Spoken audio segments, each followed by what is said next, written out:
Adat istiadat kebiasaan orang Batak. Orang Batak sudah lama terikat oleh adat istiadatnya. Menurut mereka itu memegang teguh akan kebiasaannya, tetapi hal itu bergantung kepada keadaan dan suasana karena adat itu adalah sebagai karet, boleh diukur, boleh diulur, dan dipilih. Ada pula yang disesuaikan dengan zaman dan perjalanan sejarah. Ada yang diperhalus, ada yang ditambahi atau dikurangi menurut persetujuan masyarakat. Di tanah Batak, terutama di Tapanuli Selatan maupun di bagian utara, penduduk tidaklah bercerai oleh agama. Tidaklah bercerai oleh agama. Kekeluargaan dan pergulan tetap, walaupun ada di antara saudara-saudara Islam atau Kristen. Pertalian oleh adat itulah yang merugikan orang yang berkaum keluarga. Dari mulanya sekolah, ada yang Islam dan Kristen sama-sama belajar. Murid-murid sekolah Kristen sama-sama ke sekolah dan ke gereja pada hari Minggu. Orang Kristen pun ikut serta pada hajatan diri orang Islam. Baru pada akhir-akhir ini ada perselisihan kecil-kecil di antara orang-orang berkeluarga karena agama, terutama di antara orang yang kurang mengenal agama. Pada zaman Nippon, banyak orang yang tertipu, lebih-lebih yang tinggal di Jawa. Orang Nippon membisikkan bahwa Nippon menghargai orang Batak, lebih-lebih orang Kristen. Mereka bermaksud memesrakan dan dua suku bangsa itu. Banyak pemuda-pemudi Batak yang kena jerat, dibawa keluar di berkuda Nippon. Berapa banyaknya yang menjadi heiho, berapa banyaknya yang menjadi heiho, berapa banyak menjadi joko gawat maksudnya, tetapi terlantarlah di tengah jalan, banyak terlempar ke Manado dan lain-lain. Kerugian bagi orang Batak dari sudut kesusastraan yaitu orang Jerman melarang memakai gendang walaupun tidak menjalani syarat agama. Sebab itu adat adanya. Memang pada beberapa wilayah, kalau di Palu, gendang adalah yang merasa dihinggapi oleh roh, yaitu bego orang tua, seolah-olah kembali kepada kekafiran. Di luar Angkola, bertelau-telau sebagai panas dibakar. Akan tetapi, sesudah bertengkaran orang tua-tua dengan pendeta berbalah tentang gendang, jadi adat bergendang dengan terang-terangan tak dilarang lagi. Kalau orang yang berhajat kawin menghendaki di Palu Serunai atau gendang boleh, atau keduanya itu silih berganti boleh juga, asal sepakat kedua belah pihak tentang waktunya dipakai. Akan tetapi, dahulu di Tapanuli Utara dilarang benar-benar, sebab baru boleh pada tahun 1899 pada masa Dr. Asraiber, Inspektur Majelis Barmen, berkunjung ke tanah Batak. Ia adalah seorang ahli adat dalam bahasa Batak. Pernah jadi pendeta di sana dan ia berkata terus terang, adat bergendang tak menyalahi agama Kristen, hanya harus dijaga jangan ada orang yang kerasukan roh. Sejak itu di Toba pun bolehlah memakai gendang pada sidang Jumat yang agak dewasa. Meskipun begitu, pada beberapa tempat sudah sampai kurang lebih 35 tahun tak pernah dilakukan lagi. Itulah suatu kerugian orang Batak. Lain daripada itu, terlaranglah menilik hari, menghitung hari menurut peredaran bulan di langit. Sungguh ada yang salah paham, yang percaya tentang hari yang baik dan hari nahas. Karena larangan itu, hilanglah pengetahuan menilik ilmu bintang daripada orang Batak. Padahal pengetahuan sedemikian adalah umum terdapat di antara bangsa yang tua, misalnya Iran, Mesopotamia, Kasdim dan lain-lain pada zaman purba. Dari sudut adat dan kebiasaannya nyata bahwa bangsa Batak adalah salah satu suku bangsa yang tua. Adat bertandang. Kebanyakan orang Kristen dahulu dilarang bertandang, apalagi calon guru zending. Sampai pada suatu masa, wanita terlarang sekolah sampai tamat agar jangan berkirim surat kepada orang teruna kelak. Hanya pandai membaca saja, tak usah pandai menulis. Pada sekali peristiwa, adalah sekawan pelajar sekolah guru di Pasugna Pitu bertandang. Aturan dalam sekolah itu 3 bulan sekolah, lalu 1 bulan libur. Waktu libur murid pulang ke negerinya masing-masing. Seketika masuklah 8 orang dari Angkola menjadi murid. Sesudah habis libur, pulanglah ke Pasugna Pitu melalui Simangumban. Di tengah jalan, seorang di antaranya yang bersenandung serta bertudungkan selendang pemudi. Tak ketahuan datanglah seorang pendeta putih dari belakang. Taruna itu pun lari terpencar. Sampai di Pasugna Pitu, ditinggalkan oleh mereka lah sekolah itu, lalu lari ke Sumatera Timur. Karena malunya, mereka berbalik menjadi Islam. Hanya seorang dari antara yang lari itu yang pulang ke negerinya. Di sini ketaralah betapa kerasnya larangan bertandang itu. Padahal bertandang itu sebenarnya adalah suatu adat yang baik dan sopan. Baik supaya orang yang mau kawin berkenalan dahulu dengan kawan hidupnya kelak. Dengan jalan ini, orang boleh memilih rekan hidupnya. Bukankah patut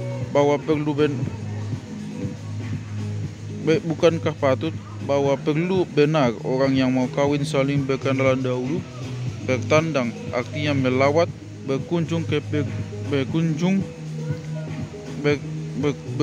pergi ke tempat lain dengan maksud beromong-omong, bersenda gurau dan sebagainya. Itulah suatu adat kebiasaan di antara orang Batak, terutama di antara pemuda-pemudi. Dari bahasa Indonesia umumnya berlainan sedikit dengan maknanya dalam bahasa Batak. Di daerah Batak tujuan bertandang itu dalam, karena pada waktu bertandang itu biasa isi hati keluar dengan nyanyian yang diliputi sajak dan irama, pepatah dan petiti, umpama dan peribahasa, istimewa lagi dengan pantun daun-daunan. Maksud meminang, marilah kita selidiki dan telaah. 1. Bertandang menurut waktu adalah 2 macam. A. Bertandang siang hari. B. Bertandang malam hari. A. Bertandang siang hari. Biasanya pada waktu luang pekerjaan di kampung, artinya sesudah habis menyiangi padi di sawah atau sesudah menuai, sesudah memetik kopi atau lain perusahaan, menurut luhak dan daerah di tanah Batak. Pada masa itu pemuda dan pemudi tinggallah di kampung. Perawan pun menyemur padi atau menjahit pakaian, berenda, dan sebagainya. Pada waktu itu kira-kira pukul 8 atau 9 pagi, datanglah teruna bertandang sampai tengah hari. Karena si gadis menjelang waktu lohor harus memasak lagi. Kalau bukan pagi, juga antara jam 2 dengan 4 setelah tengah hari, yaitu pada masa orang tua keluar kampung. Pantanglah bagi orang taruna bertandang atau segan hati kalau ayah bunda perawan itu ada di rumah. Lain hal jika si taruna itu kemenakan ayah wanita itu. Jadi anak namboru pihak pemudi atau yang gadis boru tulang bagi pemuda itu.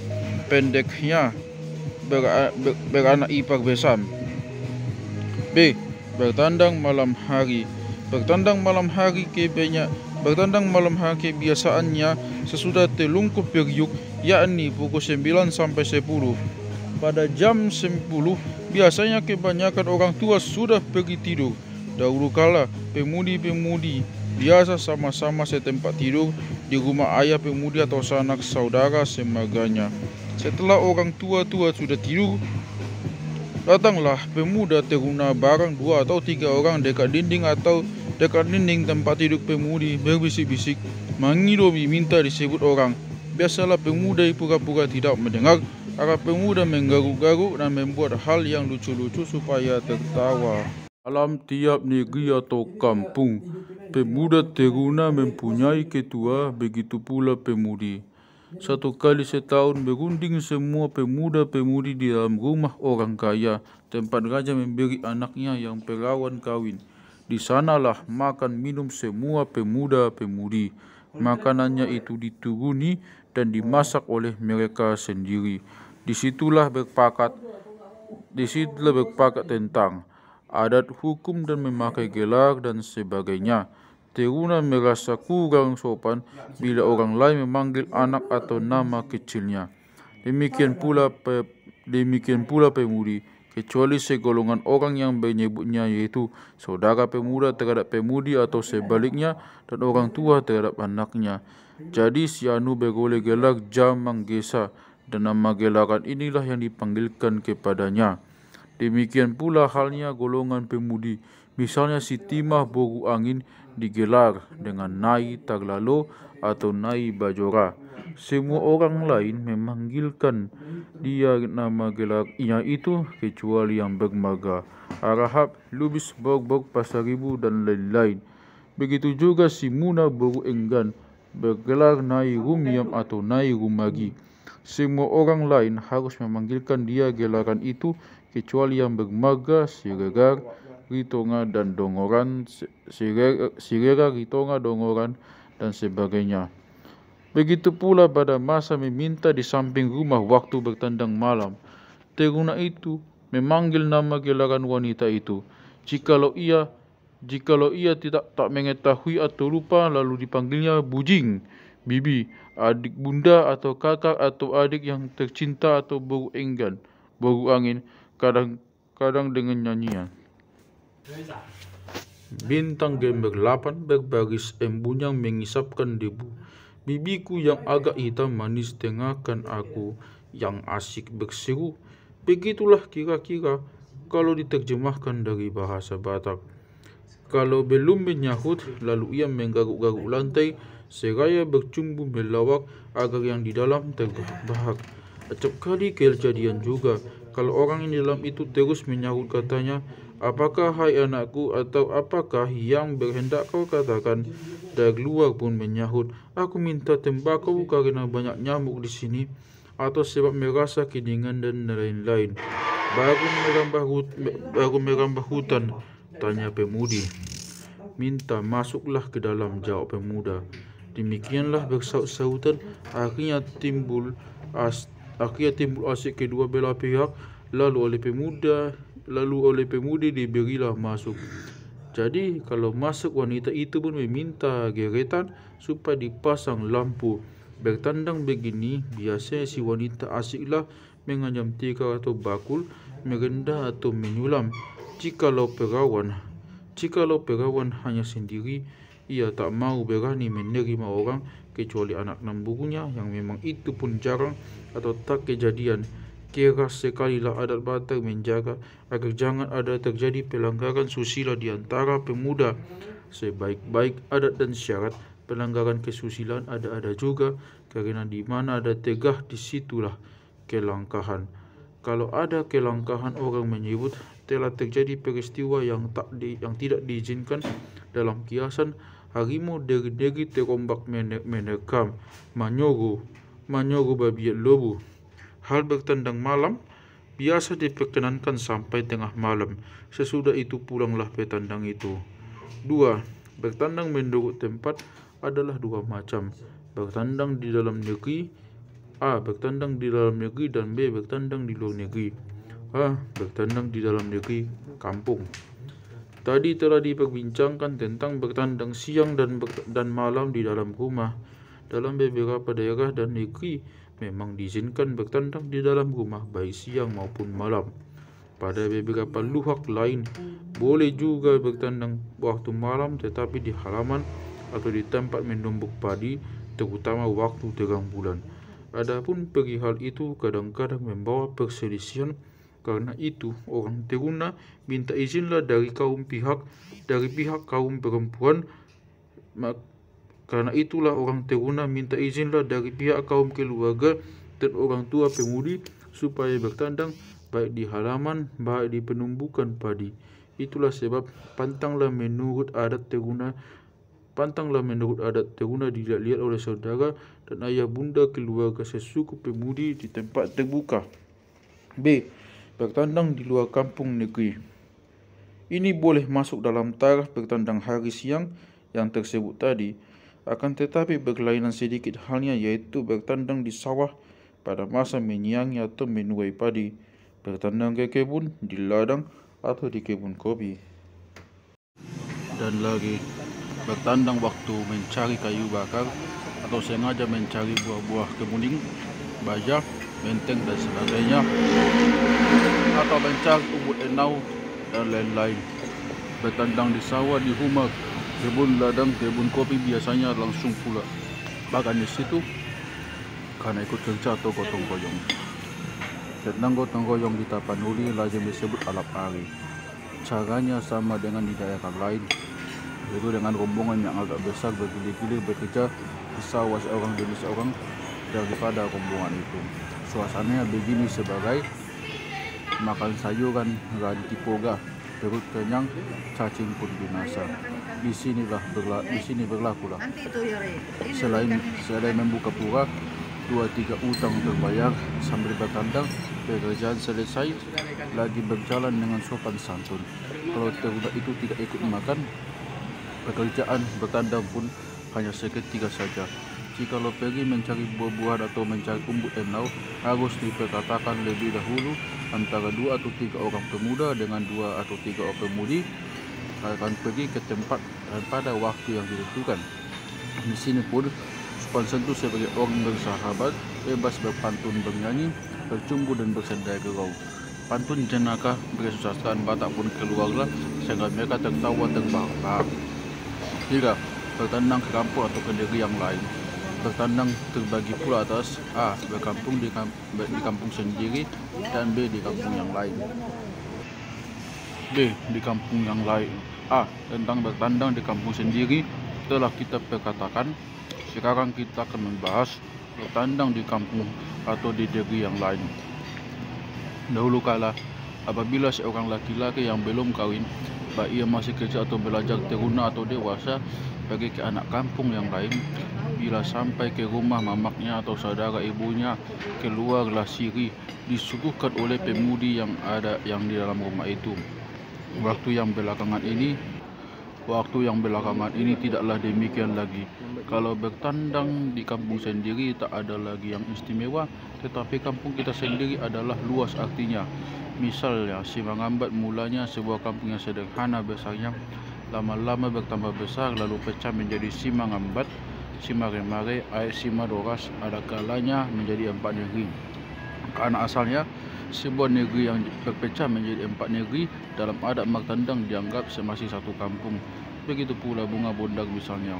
Dahulu masih satu kepala kampung, lalu orang beralih ke Batu Hokpak, Pagaran, Hasang, Bondak 10, Silaya menjadi 6 negeri.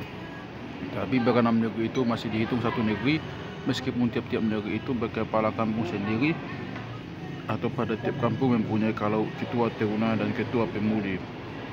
Jadi orang bertandang dari sebuah kampung ke kampung yang lain di sini masih dianggap dalam kampung sendiri. B. Jika seorang pemuda bertandang ke kampung lain, biasanya pemuda itu meminta izin dan berkenalan dahulu dengan pemuda kampung yang dimasuki, yaitu sambil memberitahukan kepada teruna itu mau bertandang. Kalau yang datang bersiregar haruslah mendapatkan suku siregar yang akan membantu dan menemaninya pergi bertandang ke tempat pemudi di kampung itu. Demikian pula caranya oleh Maga Pasaribu atau Harahap atau Bau-Bau masing-masing mendapatkan posisi sukunya supaya jangan ada orang lain yang menyangka belum mendapat izin. 4. Maksud atau tujuan bertandang. A. Biasalah orang yang bertandang meluahkan isi hatinya kepada temannya yang muda dengan irama sajak. Berseraklah sarap-sarap, bertali dan berpaut-pautan. Enak pemuda bercakam-cakam, sehati dan bersaut-sautan. Memang akhlak manusia dari purbakala, orang pemuda inginlah beromong-omong dengan pemudi, begitu pula sebaliknya. Sungguh itulah bakal manusia. Pembicaraan itu berbatas dan sopan santun. Puaslah isi hati dengan perkataan yang lemah atau kata yang halus dan lemas, kata berbahasa, kata nyanyian dan sebagainya. Kesusastraan tidak kurang-kurangnya. Disinilah dan dengan jalan beginilah pemuda belajar nyanyian Batak yang asli, lagi mengarang pantun nyanyiannya, umpama peribahasa dan lain-lain. Masing-masing mengeluarkan isi hati dengan kata-kata yang bersahaja dan sederhana. Ada yang berterus terang, ada yang bertamsilan, mengejek dengan berpura-pura, berlawak, berkata manis. Ada yang mengambil daun-daunan sambil mengarang nyanyian, misalnya wanita memberi daun paku, pahu bahasa Batak. yang kira-kira maknanya nyanyiannya. Madu ko di paho tapokon mabunga raya, malungun hodiau tatap pebun ni Jakarta Raya. Muda adong do durungmu talpokon mada pahu, muda adong do lungunmu topotkon mada au. Kalau menangguk pada paku petikkanlah akan bunga raya, merindu engkau akan daku, tatap belempun Jakarta Raya. Jikalau ada tanggukmu, petikkanlah akan paku, jikalau ada rindumu, dapatkanlah akan daku. Pendeknya dalam waktu bertandang, keluarlah sajak dan irama menduk kesusastraan Batak. Terbilah nyanyian di atas nyanyian dan umpama demi umpama, selingan dan sentuhan berbalas-balasan. Memang tiada bosan dan jemu, berlumba mengeluarkan yang dipelajarinya. Apabila kedua belah pihak sudah saling berkenalan, bertandang itulah serupa perintah waktu pula. Maksud dan tujuan bertandang mengenal rupa dan hati kedua belah pihak. Jika sudah lama berkenalan, ada kalanya timbullah cinta kasih antara kedua belah pihak. Siat dia do go tolong, sian payah go tu goba. Siat dia do go holong, sian mata do tu goha. Dari mana datangnya lintah? Dari sawah turun ke padi. Dari mana datangnya cinta? Dari mata turun ke hati. Kadang-kadang bukanlah rupa yang membawa dan yang menimbulkan cinta, seperti dalam nyanyian yang berbunyi, salak na mata, ima salak na tunggina, nani sorang ni mata, ima halak na jogina. Salak yang mentah itulah salak yang terpantik, orang yang diingini mata itulah orang yang tercantik. Kalau sudah diingini mata, meskipun kurang elok, itulah yang terelok. Patutlah cinta itu buta, tidak tampak lagi apa kurang rupa, memakai agak kusut dan sebagainya. Pastilah katanya, mudu-gudu manuk tolu, sada doi manuk kulabu, mudu-gudu hamu tolu, sada doi naso taglabu. Berjalan seiringan ayam tiga, satulah ayam kelabu. Berjalan perawan bertiga, hanya seorang yang mengikat kalbu. Dari pihak wanita pun demikian pula halnya. Pantun pemuda itu dijawabnya dengan pantun yang memberi harapan. Apabila keduanya sudah terikat oleh kasih cinta akhirnya, beranilah keduanya bertampak-tampakan dan masing-masing mengeluarkan hasrat yang terkandung di hatinya. Apabila terdapat kata sepakat, kedua belah pihak pun memberitahukan maksudnya itu kepada orang tuanya. Orang tua kedua belah pihak segera mengadakan perundingan tentang Orang tua belah pihak segera mengadakan perundingan tentang perkawinan kedua merpati itu. Ada kalanya hal bertandang ini didahului oleh maksud tertentu di antara ayah bunda pemuda dengan anaknya, atau di antara orang tua kedua belah pihak, baru orang muda belajar berkenalan. Ada juga di antara pemuda-pemudi yang menyalahgunakan persahabatan yang tidak merasa tanggung jawab sehingga rusaklah kehormatan keduanya, terlebih kehormatan pihak wanita. Dalam hal demikian timbullah perselisihan, permusuhan, bahkan pembunuhan. Tetapi hal yang begini untunglah jarang sekali kedengaran pada zaman dahulu, karena masyarakat keluarganya umumnya kecil, pergaulan keluar belum ada atau belum luas. B. Perkawinan orang Batak. Negara atau kerajaan adalah himpunan masyarakat. Masyarakat terjadi dari rumah tangga, dan rumah tangga terjadi dan terbentuk oleh pernikahan. Kalau laki-laki sudah berusia 16 tahun, sudahlah terizin nikah, sedang wanita 15 tahun. Sebenarnya hidup manusia itu beruas 7 tahun. Orang berumur 7 tahun bergantilah semua tubuhnya, tulang, gigi, kulit dan sebagainya. Sesudah 2 kali 7 tahun, mulailah perawan mendapat bulannya. Laki-laki pun bolehlah kawin, tapi lebih elok lebih tua. 3 kali 7 tahun cukuplah tinggi dan besarnya, takkan bertambah lagi. Dewasalah. 4 kali 7 tahun ialah puncak kenaikan kekuatan dan pengetahuan. 5 kali 7 tahun hidup manusia 5 kali 7 tahun hidup manusia memuncaklah. 6 kali 7 tahun kebanyakan manusia turunlah, seumpama matahari mulai mengayun. 7 kali 7 tahun masa ini banyaklah yang mati. 8 kali 7 tahun. Dalam masa ini pun banyaklah yang mati. 9 kali 7 tahun sudah turun sekali kekuatannya, jaranglah yang tinggal kuat. Biasanya lewat ini pensiunlah, tetapi diberi kelonggaran 2 tahun jadi 65 tahun batas umur orang bekerja dalam kebanyakan negara, kecuali yang terpilih menjadi anggota DPR, menteri dan sebagainya, atau perusahaan partikuler. 10 kali 7 tahun sudahlah jarang manusia setua itu. Ada lagi 11 kali 7 tahun ke atas. Memang biasa disebut orang 70 atau 77 tahun sudahlah luar biasa. Bangsa kita juga menyebut orang memilih bibit padi tua. Demikianlah orang memilih tua dari 15 tahun supaya kawin. Wanita dikehendaki antara 16 sampai 21 tahun dan laki-laki antara 18 sampai 25 tahun. Dahulu di kampung, apabila pemuda-pemudi lebih 20 tahun sudah mendapat julukan bucing tobang, pemudi tua.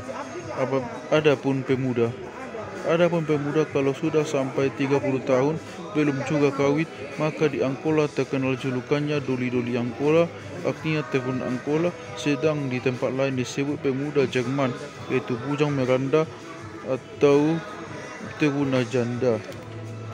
Dahulu kala apabila seorang anak sudah berumur 18 tahun, dibujuk oleh orang tuanya lah supaya mengambil bidi. Di kampung diajaklah merambah hutan untuk berladang, berkebun kopi, meluak padi, jadi sawah atau rumah. Lalu disuruh berkuli mencari uang mana yang pantas. Untuk anak orang yang kaya, raja-raja bangsawan, dia carilah seorang putri anak berbangsa yang setaraf dengannya. Kata pepatah, enggang sama enggang, pipit sama pipit. Perkawinan orang zaman dahulu, orang kecil dengan orang kecil. 1. Ada di antara orang yang hendak kawin yang tidak berharta, umur sudah cukup, ada maksud akan berbini, hati serasa tersentuh. Jalan keluar untuk memenuhi maksud itu ialah mani-manian, berserah ke bakal mentua atau semenda di pesisir. Jikalau ada kemauan hendak berkeluarga, dalam hal ini gadis boleh dipaksa oleh ayah bunda, ia pun menerima orang yang berserah itu. Ada yang mani-manian itu 2 atau 3 tahun terus-terusan bekerja di rumah bakal mentua. Ada di antara ayah bunda yang berada dan kasih akan menantu dan gadisnya, lalu memberi sawah ladang kepada mereka itu, dan sawah inilah yang disebutkan abid nasora buruk. Maknanya kain yang tak akan buruk, yang tidak boleh kelak digugat oleh ahli waris, anak laki-laki. Mengapa demikian? Karena menurut adat teras, hanyalah anak laki-laki yang berhak beroleh demikian, yang disebut panjaian, pengasingan. Memang oleh orang yang mampu. Apabila anaknya yang laki-laki sudah kawin, disediakanlah rumah teratak sebuah dan sawah sebidang untuk anaknya yang baru kawin itu. Ada yang mengambil bini tak cukup emas kawin, lalu ia menyerahkan adiknya menjadi sandera, maninian kepada mertuanya itu, dan setelah beberapa lama menurut perjanjian harus ditebus. Sering kejadian oleh karena ketiadaan benar, ia tidak dapat menebusnya. Akhirnya korbanlah adiknya itu menjadi abdi hamba sahaya. Belanda masuk, dan inilah satu-satunya kebaikannya. Semua abdi diperintahkannya supaya dibebaskan. Tindakan Belanda itu dipuji, tetapi sebaliknya di situ pula lah masuk jarum buruknya, bahwa semua bekas abdi itu turun-temurun tak dipandang golongan bangsa abdi. Akhirnya tidak dapat juga bergabung dengan masyarakat umum, dan sering terjadi pertentangan besar di antara kaum berkeluarga apabila saudaranya kawin dengan turunan abdi. Inilah suatu tabiat yang lalim dan kejam di antara orang Batak. Sakitlah rasanya kalau ditimpa kemiskinan. Pola jadi orang maninian sampai 3 tahun, gadis yang diharapkan sudah cukup besar, tetapi malang melintang bukanlah dijodoh. Gadis itu melayakkan diri kepada orang lain. Seringkali jadilah perpisahan dan jurang besar di antara orang berkeluarga karena kejadian yang sedemikian itu. Apabila orang tua sudah memilih seorang gadis yang layak pada sangkanya menjadi menantunya, ia pun menanyakan anaknya, entah ia pun suka mengambil gadis itu untuknya.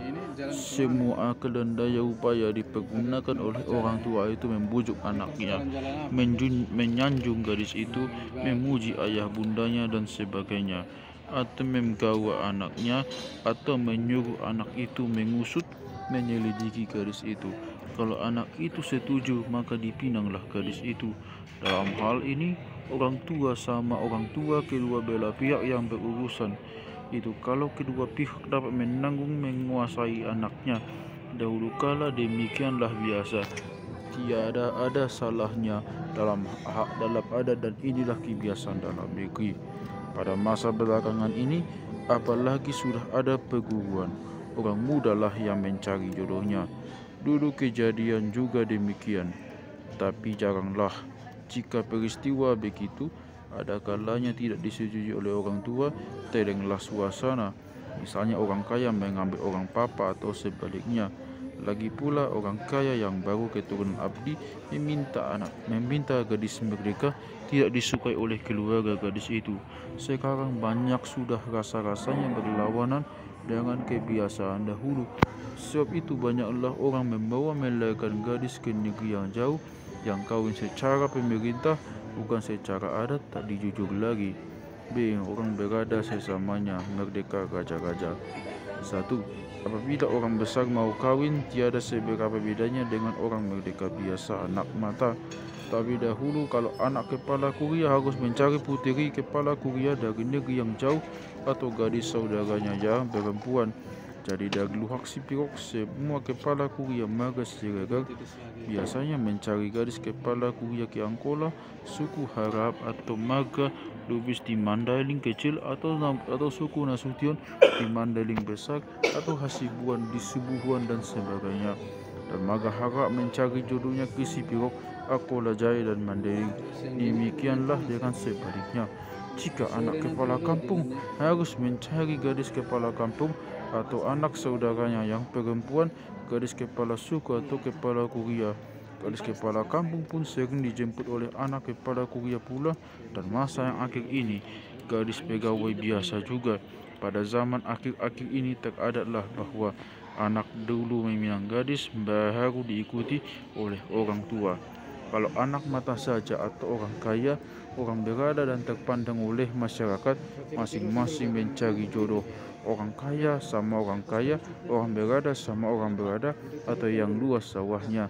Dahulu sang orang tua lah yang lebih dahulu mencari atau meminang bakal menantunya. Tetapi waktu belakangan ini terjadilah perubahan di segala lapangan.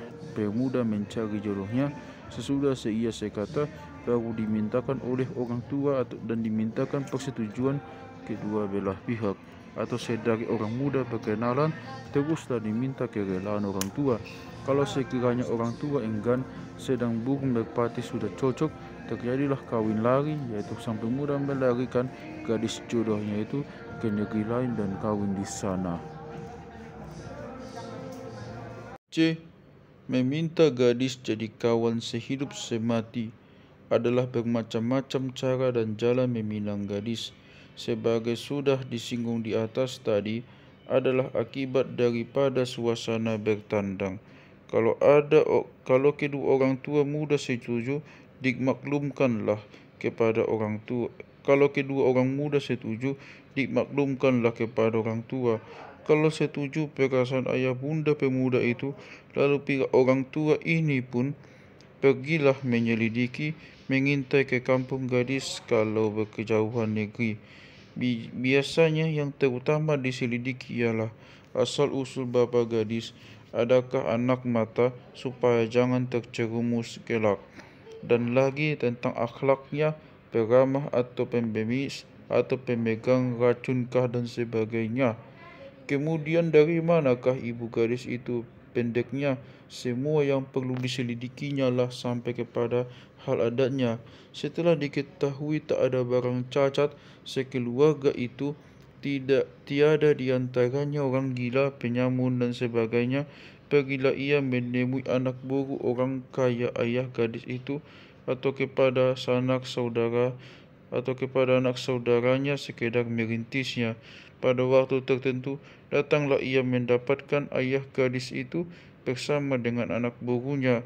Kalau memang sudah ada pertalian, sudah terhitung murah tempat mengambil gadis, tidaklah sekian telitinya lagi penyelidikan, namun orang tua setuju memperkenankan permintaan pemuda itu, jadilah. Dalam hal yang demikian, biasanya orang tua pemuda membawa bingkisan nasi bungkus lengkap dengan lauk pauknya untuk mendegaskan dan menuakan pembicaraan. Jika menghutan orang tua, Manobak baru sekali ini mengambil gadis daripadanya, tidak biasa membawa nasi bingkisan tadi. Sesudah itu, tibalah saatnya melihat faal hari, menilik hari mana yang baik dan waktu yang mana yang elok untuk pemuda datang menjemput gadis itu. Gadis itu pun pada pekan yang akhir akan dilangsungkan perkawinannya. Berkunjunglah ia ke rumah sanak saudara, kula-kula dan lain-lain, meminta izin akan kawin.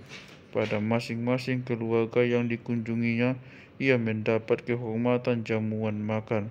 Lain daripada itu, pakaian, barang sesalin dan beberapa nasihat yang berwujud supaya pandai-pandai membawakan diri ke dalam masyarakat keluarga baru, yang disimpulkan pula dengan sebuah pantun. Hamuna tugas gasi, malu-malu macalong poga. Hamuna magbagasi, malu-malu mabuat boha. Kamu yang kepadang tia, pandai-pandai meraih jati. Kamu yang pergi nikah, pandai-pandai mengambil hati. 2. Kalau orang besar-besar yang meminang gadis itu tidak seberapa bedanya dari orang banyak, kecuali apabila orang tua kedua belah pihak setuju. Lalu yang empunya gadis mengadakan upacara pabuat boru, artinya dengan upacara lain melepas gadis itu dari rumahnya. Biasanya memalu gendang dan lagi manok untuk menari sepanjang adat dan sebagainya. D. Mengambil gadis, melarikan gadis. 1. Melarikan gadis biasa. Setelah kedua belah pihak antara pemuda dan pemudi sepakat waktu mengambil, maka pemuda itu pun membawa kawannya 2 orang pemuda dan 2 orang tua, seorang dari sanak saudara dan seorang lagi dari pihak anak buru, atau 2 orang anak buru dan 2 orang pemuda dari pihak saudara perempuan itu sendiri. Dari pihak mempelai wanita pun menyediakan 2 orang pengawalnya, seorang pemudi dan seorang ibu, baik kakak atau namburunya. Saya sampai di kampung wanita itu, pergilah seorang dari rombongan pemuda itu ke rumah wanita itu sambil membawa kain yang akan ditaruh oleh gadis itu di bawah bantal tempat tidurnya, dan inilah yang disebutkan abid pertinggal. Kain selamat tinggal, suatu bukti bahwa gadis itu meninggalkan rumah ayah bundanya pergi kawin. Adapun mempelai pria itu turut serta ke rumah yang lain menunggu di luar kampung. Gadis itu sudahlah makan jamuan perpisahan di rumah orang tuanya, demikian pula di rumah semua keluarganya yang damping. Waktu mau berangkat dari sana, rombongan pengiring pun meminta uang gelap, yaitu pelalau. Menurut adat pengantin laki-laki ditahan oleh mereka sampai memberikan uang pelalau sebagai tuntutan rombongan pengiring itu. Dalam rumah pengantin laki-laki pun sudah sedia berkemas-kemas menerima mempelai. Memasak santan, yakni beras ketan digongseng dan direndam dengan gula, serta tepung mentah itak di kepal, lalu dicampur kelapa berkuku, lagi memasak nasi dan sebagainya. Demi buru pengantin wanita itu tiba di muka rumah, mertuanya pun mengalukan menantu dan menyebarkan beras kuning ke kepalanya serta berkata, "Hora hai menantuku, inilah rumah kita." Sambil ia menerima dan menuntun menantunya ke rumah, didudukkan di tempat yang sudah disediakan yang dihampari 3 kebesaran. Lalu santan pamogo-mogoi, santan pendingin hati. pun dihidangkanlah kepada yang datang dan yang menyambutnya iktibar beras santan itu, supaya mempelai itu merasa dingin sehat. Lalu setelah duduk, datanglah seorang dari pihak saudara atau anak boru bertanya, "Apakah sebab kamu datang kemari?" Menyahutlah pengantin wanita itu bahwa dia datang mendapatkan bakal suaminya dan sebagainya. Pagi-pagi benar pada keesokan harinya, pergilah anak baru dari pemuda ini ke negeri ayah gadis itu membawa bedil penghenti. Setiba di rumah ayah gadis itu, mereka utusan bertelut menghadap ayah gadis itu, yang sementara itu dengan sanak saudaranya duduk bersama-sama. Yang datang itu menyerahkan bedil, katanya, "Kami datang ini ya tuanku, karena kena bedil." Katanya, "Kami datang ini ya tuanku karena kami bersalah, sebab kami telah mencuri gadis tuanku dari sini. Kami disuruh oleh tuan kami membawa bedil bersembah ujung bedil penghenti, supaya tuan hamba di sini berhenti mencari dan menghentikan muka tuan terhadap kami yang datang ini. Uduk-uduk di bawah di bulu, natuduk ulang mina nauduk natuduk ulang nian ni bunuh. Tunduk-tunduk di pangkal di bulu, tunduk-tunduk di pangkal bulu, yang tunduk janganlah dibunuh. Jika tuan hamba menghukum kami, kami sedialah menjunjung duli dan membayar denda sekuat kuasa kami." Memang di sini keluarlah kepandaian juara berbalah sambil bertanyakan, karena mereka diperintahkan akan datang membicarakan utang adat, yakni bila dirundingkan dari hal emas kawin jujuran. Setelah selesai bicara, makanlah. Pihak ayah gadis pun berpakatlah sama sendiri menghitung hari yang baik untuk menerima utusan kelak akan memperbincangkan jujuran. Setelah habis makan, lalu ayah gadis itu atau wakilnya membisikkan piutang mas kawin kepada pengetua tamunya itu sambil menerima bedil itu yang akan dipulangkan bila selesai jujuran pada hari yang ditentukan oleh mereka itu. Biasanya ditetapkan berapa batang beban emas kawin bagi ayah bunda, berapa uncuk untuk sanak saudara gadis, berapa hariman untuk kesatuan sanak saudara ayah gadis, upah tulang bagi mamak sama dengan saudara ibu gadis, namuhut reme-reme untuk yang bekerja waktu perundingan kelak. Ingat-ingat sebagai segel untuk yang ikut berunding kelak, mudulan di raja tempat duduk raja, upah marorot, upah raja sebagai menjaga keamanan, abit pakudukonapi, kain membelakangi api untuk ibu gadis, tutup uban, kain untuk menutup uban untuk nenek gadis itu, namosok yang terbakar, yakni keperluan makanan, minuman untuk berunding dan sebagainya. Sebenarnya pada waktu itu sudah ditetapkan pula berapa ekor kerbau yang akan diserahkan dan uang yang akan disediakan oleh yang empunya anak. Sudah itu, pulanglah mereka itu dengan mempersembahkan segala pesan tadi kepada orang tua mempelai. Biasanya barang 2 atau 3 hari sesudahnya dipenuhilah segala pesan itu. 2. Kalau mengambil gadis yang tidak disetujui oleh ayah bunda gadis itu, tetapi disetujui oleh orang tua pemuda, dan kedua remaja ini suka kawin, lainlah halnya. Dalam hal ini, ayah gadis itu menjaga anaknya jangan sampai dilarikan, tapi sukarlah menjaga manusia. 100 kerbau boleh dijaga, tapi manusia 1 sukar. Namun pemuda itu berusaha senantiasa akan melarikan gadis itu, boleh jadi pada waktu siang, boleh jadi malam, asal saja ada pengantara yang dapat menyampaikan pesan kepada gadis itu yang dikira tidak dicurigai oleh ayah gadis itu. Apabila sudah berhasil gadis itu dilarikannya, lalu pihak orang tuanya menyuruh utusannya dengan membawa bedil penghenti. Biasanya ayah gadis itu tak bersedia menerimanya. Adat kebiasaan pun dilanggarlah. Gadis itu dinikahkan menurut hukum negara, tidak menurut adat kebiasaan lagi. Tapi lambat laun sesudah gadis beroleh anak pria wanita, apalagi hidupnya anak beranak makmur dan keadaan memuaskan, pasti akan berbaik lagi. Janganlah sampai mati tinggal bercedera. 3. Ada pula yang mengambil gadis langsung pada hari itu juga dirundingkan tentang emas kawin. Dalam hal ini, pihak pabuai boru berjamu memotong kerbau, melepaskan gadis pergi dan memalu gendang, sementara gadis itu turun dari rumah orang tuanya, dan harus demikian pula upacara menerimanya di rumah mempelai laki-laki.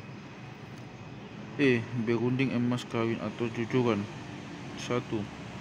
Dahulu, di negeri kepala kota, negeri yang diperintai oleh kepala Kuria, Raja Panusunan, Raja Pamuncak, biasalah merundingkan jujuran di dalam sopo gudang balai kota.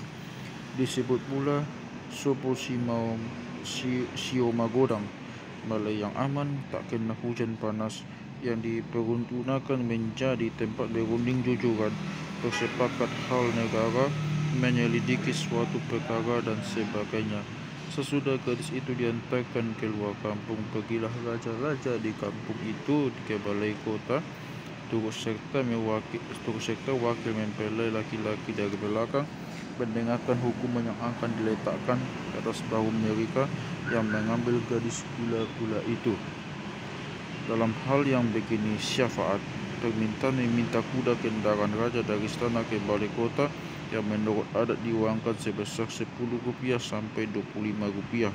Sesudah itu, raja pun duduklah, diminta lagi Rp15 sampai Rp20 untuk tilam tempat duduk baginda. Diminta pula Rp5 sampai Rp10 pembuka guji, ikatan lidi untuk menghitung jujuran, dan pembeli tembakau dan sirih pun dimintakan pula. Setelah dibuka ikatan guji, syafaat pun bertanyalah, gantang apa akan dipakai, gantang yang besar atau yang kecil, gantang yang tengah atau penuh. Di sinilah keluar kata-kata bersilat dan simpang siur berbelit-belit, dan haruslah waspada pada seluk-beluknya. Kebijaksanaan dituntut baik dari pihak yang datang, kebijaksanaan dituntut baik dari pihak yang datang maupun dari pihak raja-raja.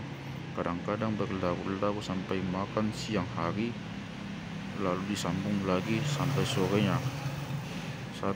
Orang bangsawan, raja-raja dan lain biasa dahulu boleh Rp200 ke atas dinamai batang beban untuk orang tua, wanita atau emas antaran. Lagi 2-7 ekor kerbau, 2-7 ekor lembu. Lain daripada itu, unjuk Rp80, hariman Rp80 sampai Rp120. Upah tulang seekor kerbau atau kalau diuangkan Rp40 sampai Rp50. Kain tutup uban dan kain membelakangi api untuk nenek dan ibu gadis masing-masing Rp15 sampai Rp20, beserta sehelai kain bugis. Namuhut Rp40, ingot-ingot Rp40 dan namosok Rp40. Dahulu uang jujuran Rp1.000 adalah bentuk keadaan dan suasana kekayaan kedua belah pihak. Dalam beberapa luhak ada lagi ditagih untuk upah pareban, yakni uang jasa bagi kawan yang sebelum itu sudah kawin dengan perempuan dari pihak gadis yang akan dikawini itu. Jika orang biasa, kebanyakan boleh dirundingkan dalam balai kota, boleh pula di dalam rumah bapak gadis itu. Kalau di balai kota, biasalah raja-raja di kampung itu ikut. Apabila di dalam rumah, boleh wakil raja atau raja sendiri dengan sanak saudara gadis itu bersama-sama dengan pihak mempelai laki-laki. Dalam acara ini pun utang adatlah yang diperbincangkan dengan lebih dahulu, menyuguhkan pancurduan cerana yang beralaskan kain adat. Di situ diberitahukan bahwa ia disuruh pihak ayah pemuda bersembah ke hadapan ayah pemudi, bersudi kiranya meletakkan beban yang akan dipikul dengan rela hati. Dimohonnya agar raja-raja reda merendahkan bahu supaya tercapai oleh yang datang bersembah. Karena senyapang dari pihak laki-laki, barulah mulai berambah hutan, membuat ladang dan meluak tanah perumahan dan sawah belum siap dikerjakan. Kalau perusahaan sudah menjadi, tanaman sudah subur, berbiak yang diternakan, akan diulangi lagi datang bersembah sujud ke hadapan Tuhan hamba di sini, mempersembahkan segala hasil pencahariannya. Lalu mulailah berunding lidah raja yakni pandai berkata atau syafaat pun menuntut hutang adat atau hutang adat kendaraan, kedudukan, dan rokok raja masing-masing dari Rp5 sampai Rp7,5. Lalu diminta pembuka ruji. Ini boleh disatukan dengan ingot-ingot kelak.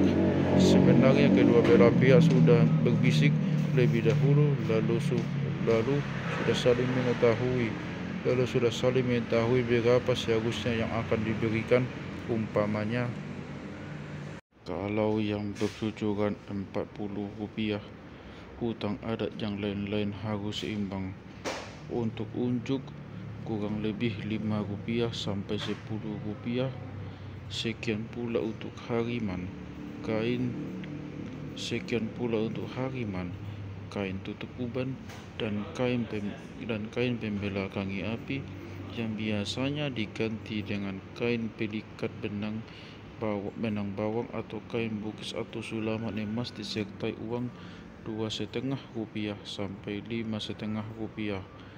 Namuhut Rp10, ingot-ingot sekian rupiah sampai Rp15 untuk pembukaan ruji dan pengikat ruji kembali.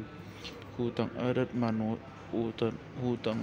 namosok tak ada karena tak ada pesta yang sebenarnya. Upah tulang Rp10 sampai Rp25. Kalau boli atau cucuran Rp80. Hutang adat yang lain-lain harus seimbang dengan itu pula. Unjuk hariman, upah tulang, lagi kerbau dan lembu yang dimohonkan dipujuk oleh pihak gadis itu. Lain-lainnya pun harus demikian. Tutup uban, kain pembela kangi api, namuhut, ingot-ingot dan sebagainya. Ada pula yang memberi emas kawin Rp120, yakni 3 kali sebanyak cucuran yang terendah. Maka hutang adat yang lain pun berlipat ganda pula, diminta oleh pihak ayah wanita sehingga seimbang dengan emas kawin yang tahadi. Dalam semua hal itu, selalulah uang pecah yang kecil-kecil dipergunakan untuk ingot-ingot, namuhut, hariman, dan unjuk. Terlebih-lebih untuk ingot-ingot yang harus dibagikan kepada sekalian orang yang hadir itu. Semuanya itu adalah sebagai segel atau cap, dan sekalian yang hadir menjadi saksi. Bahasa wanita itu memang sudah selesai adatnya. Biasa jugalah uang tali yang dipergunakan dalam suasana begitu tamsilannya, supaya menjadi tali pengikat antara kedua belah pihak yang berkeluarga. Semoga pergaulan akan tetap teguh. Waktu dan upacara yang demikian disebut manulaksiri, artinya menyerahkan harta, membayar emas kawin dan hutang-hutang adat lainnya. Habis itu makanlah semua yang hadir. Kemudian utusan mempelai laki-laki itu pun pulanglah, dan pada waktu itu ayah wanita itu pun memberi pesan kuasa yang biasa disebut woli. Artinya ayah itu memberi izin sekarang akan anaknya dinikahkan dengan calon menantunya itu. Sesudah pesan kuasa woli diterima oleh ayah bunda mempelai laki-laki, lalu perkawinan pun dilangsungkanlah. Sebagai diterangkan di atas, salah satu ingat istimewa tentang memenuhi utang adat oleh pihak anak boru terhadap murahnya kula-kula ialah harihir. Ingat harihir ialah ibarat segel, suatu surat perjanjian yang mengandung simbol pengakuan hutang seekor kerbau yang harus dibayar oleh anak boru pihak menantu kepada kula-kula mertua pada waktu perkawinan anak mertua yang laki-laki. Kalau ada kesulitan membawa kerbau itu, boleh diuangkan menurut harga kerbau pada waktu yang diperlukan itu. Ingat harihir memang tidak dibuat di atas hitam putih, tetapi hanya berupa uang sebesar Rp10 sampai Rp15 dan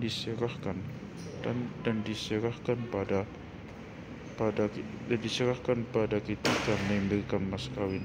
Ada pula jenis ingot-ingot harihir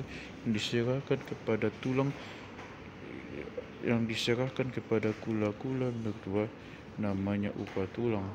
Apabila ada anak laki-laki pihak itu yang kawin, maka anak bogu tadi harus memenuhi hutang adat upah tulangnya dengan seekor lembu atau boleh diuangkan.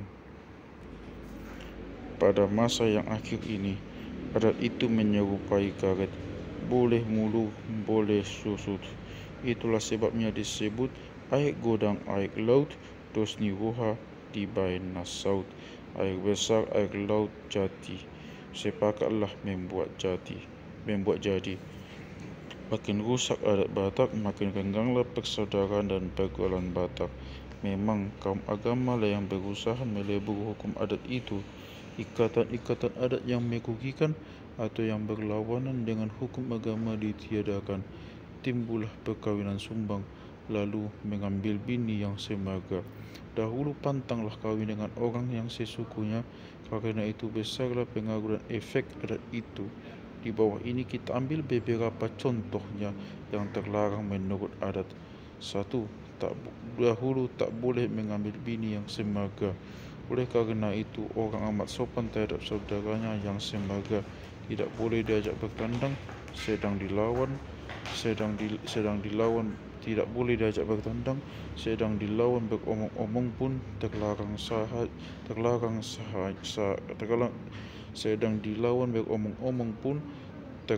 rasanya. Siapa yang melanggar adat dikucilkan dari masyarakat dan dari ikatan adat. Tak boleh kawin dengan gadis anak saudara sebapa atau anak saudara bapa, dan dengan sekalian gadis dari pihak saudara bapa yang perempuan. Kalau diambil harus merombak adat, mengarumpak duduk sebagai merombak rumah, lalu disembelih seekor kerbau sebagai denda. Ialah sebagai semahan orang yang bersalah karena melanggar aturan hukum dan adat. 3. Tidak boleh dikawini istri atau gundik ayah, bukan ibu kandung. Harus dihargai, dihormati, bukan sebagai di negeri asing. Gundik raja boleh diambil oleh anaknya. Sejajar dengan turunan mentua wanita, saudara keponakannya, anak adik bapaknya pun, semua itu tak diizinkan dikawini oleh menantu. 5. Tak diizinkan menantu janda anak kita diperistri, sebab diri janda dan anak yang sudah mati adalah sederajat. 6. Janda bekas istri adik kita terlarang dikawini, tapi diharuskan orang mengambil janda kakaknya jadi bini sesudah kakak mati. Kini bagian 5 dan 6 ini makin dipermudah. Dalam perundingan emas kawin, alat-alatnya harus lengkap hadir, yaitu sanak saudara, anak boru pihak menantu, pisang raut sama dengan anak boru kepada anak boru, parobat bareban kawan setempat mengambil bini. Memang beratlah beban itu kalau dipikul sendiri oleh yang bersangkutan saja. Oleh karena itu ia meminta bantuan dari sanak saudara dan anak boru. Inilah sebabnya tak jemah selesai utang pihak anak boru terhadap kula-kulanya. Jadi kalau ipar kita mengambil istri, kita harus menyumbang selaku anak boru, biasanya dengan memberi upah tulang. Jika miliklah tembakau, mudiklah sirih. Pepatah Batak, muda pahai siti pulun, pahulu masih manggurak. Artinya, apabila pihak menantu anak boru menuruni adat terhadap kula-kula dengan seekor kerbau, boleh diuangkan, maka sang kula-kula membalasnya dengan selembar kain Batak, tanda terima kasihnya atas sumbangan menantu itu. Demikian bila menerima unjuk seekor lembu, boleh diuangkan, harus memberi kain baju kepada gadis itu. Kalau menerima hariman adalah halnya sebagai unjuk tadi. Ini beruntung kepada hal orang bersanak saudara dan berkeluarga sejalan dengan pertimbangan keadaan kekayaan mereka itu pula. Emas kawin terlarang Rp60 karena tebusan abdi. Karena tebusan abdi dahulu kala Rp60, itu sebabnya kejujuran dilazimkan Rp40. Rp80, Rp120. F. Perkawinan. Kalau gadis yang diambil diantar dengan arak-arakan ke rumah panguli mempelai laki-laki, diadakanlah perjamuan di rumah mempelai laki-laki sambil memberkati perkawinannya. Kalau kampung pemuda itu jauh sehingga tak sempat berjamu sebelum jam 12 siang, dialu-alukanlah pengantin itu dengan arakan gendang. Ini hanya sekadar menerima sahaja. Di tengah jalan, teruslah menari dan menggora berirama dendang makalong-along sama dengan menyanyi dengan gendang meramaikan upacara itu. Tatkala pengantin sampai di depan rumah, ditabarilah dengan beras kuning dan oleh yang menaburkan beras itu diserukan, "Maroban apang dohok jual, maroban apang dohok jual, maroban sangat dohok tua, tu bagas sio magodangun." Membawa bagul dengan gantang, membawa kemuliaan dengan tua di rumah kediaman yang teduh besar ini. Lalu mentua wanita pun mengiringkan masuk ke dalam rumah, didudukan ke atas tikar berkambi atau permadani. Seperangkat gedang kebesaran pun dipaluk orang lah. Santan pun dihidangkan pula. Pada sorenya dilangsungkanlah akad perkawinan secara agama. Pada esok harinya diadakanlah perjamuan besar dengan memotong kerbau. Kira-kira tengah hari kedua mempelai itu pun dihiasi dengan pakaian adat kebesaran untuk diarak. Di balai kota, sibuklah orang muda berdabung gigi. Di halamannya dikibarkan bendera kebesaran. Memang dari dulu bendera Batak ialah merah putih. Lain daripada itu, bendera lipan-lipan, bendera kuning sekelat, merah jambu, tonggol-tonggol, bendera kecil-kecil, ular dan sebagainya. Demikian pula tombak kerajaan pusaka dipantakkan dan di dekatnya dipancangkan kayu. Pada ujungnya diikatkan daun ria-ria, alamat beria gembira, daun beringin, rimbun dan rindang, pimping, alamat pandai memikat lawan, dingin-dingin atau si dingin, supaya selamat dan tenang, dingin tak mudah panas. Waktu pergi ke pancuran, dibunyikan gendang yang sepadan, lambat dan tenang. Di pancuran, duduklah laki-laki dan wanita menunggu pengantin itu didahului oleh kaum ibu yang menggendong anak. Ini pun mengandung simbolik agar pengantin mempunyai turunan kelak. Pengantin wanita berpakai pakaian kebesaran berjerunjung emas, memakai petaram, gelang dan cincin emas. Pengantin laki-laki pun memakai mahkota dan gelang kana. Pandu, arakan dan pengiring memakai pakaian yang bergiring-giring atau bergentar kecil, alamat beriring dan menggendong anak. Di pancuran pada tempat yang ditentukan, orang tua melangiri kedua mempelai dan disapu silang dengan kapur. Maksud itibarnya supaya horas dan selamatlah meninggalkan dunia muda dan jauh daripada mara bahaya. Akhirnya ditaburkanlah beras kuning ke kepalanya, lalu balik ke rumah. Pada masa itu datanglah dari pihak anak buru, membawa osong-osong, rumah kecil diusung, serta beras bertonggol uang kertas. Setelah duduk, makanan perjamuan pun dihidangkanlah. Disinilah yang terlampau ramai. Pengacara yang bijak bicara pun mulailah memohon kepada khalayak dan yang layak. Orang tua baik kakak atau adik, ayah pengantin memberkati mempelai berdua. Pengacara harus mengenal semua yang hadir supaya dengan mudah ia memberi giliran bicara, umpamanya kepada pihak ayah, pihak raja-raja, pihak anak boru, dan sebagainya menurut haknya masing-masing. Disinilah kesempatan keluar seni sastra Batak, umpama jalin berjalin, nasihat dengan sejak berkait, berkat berkelimpahan dan pelajaran berpadanan. Memang ada kalanya timbul perselisihan. Kalau alok-alok pengacara salah atau keliru memberi giliran berkata, mula-mula sanak saudara, lalu anak boru, baru raja. Raja dalam negeri. Kalau pihaknya yang kawin itu, maka sambutannya dua macam. Sebagai orang yang bersangkutan dan lagi sebagai raja. Di Angkola dan Mandailing dipantangkan keluarga gadis itu memberi jamuan begini. Di Tapanuli Utara, perjamuan biasanya dilangsungkan di dalam rumah gadis itu. Jadi semua upacara diselesaikan di rumah mentua.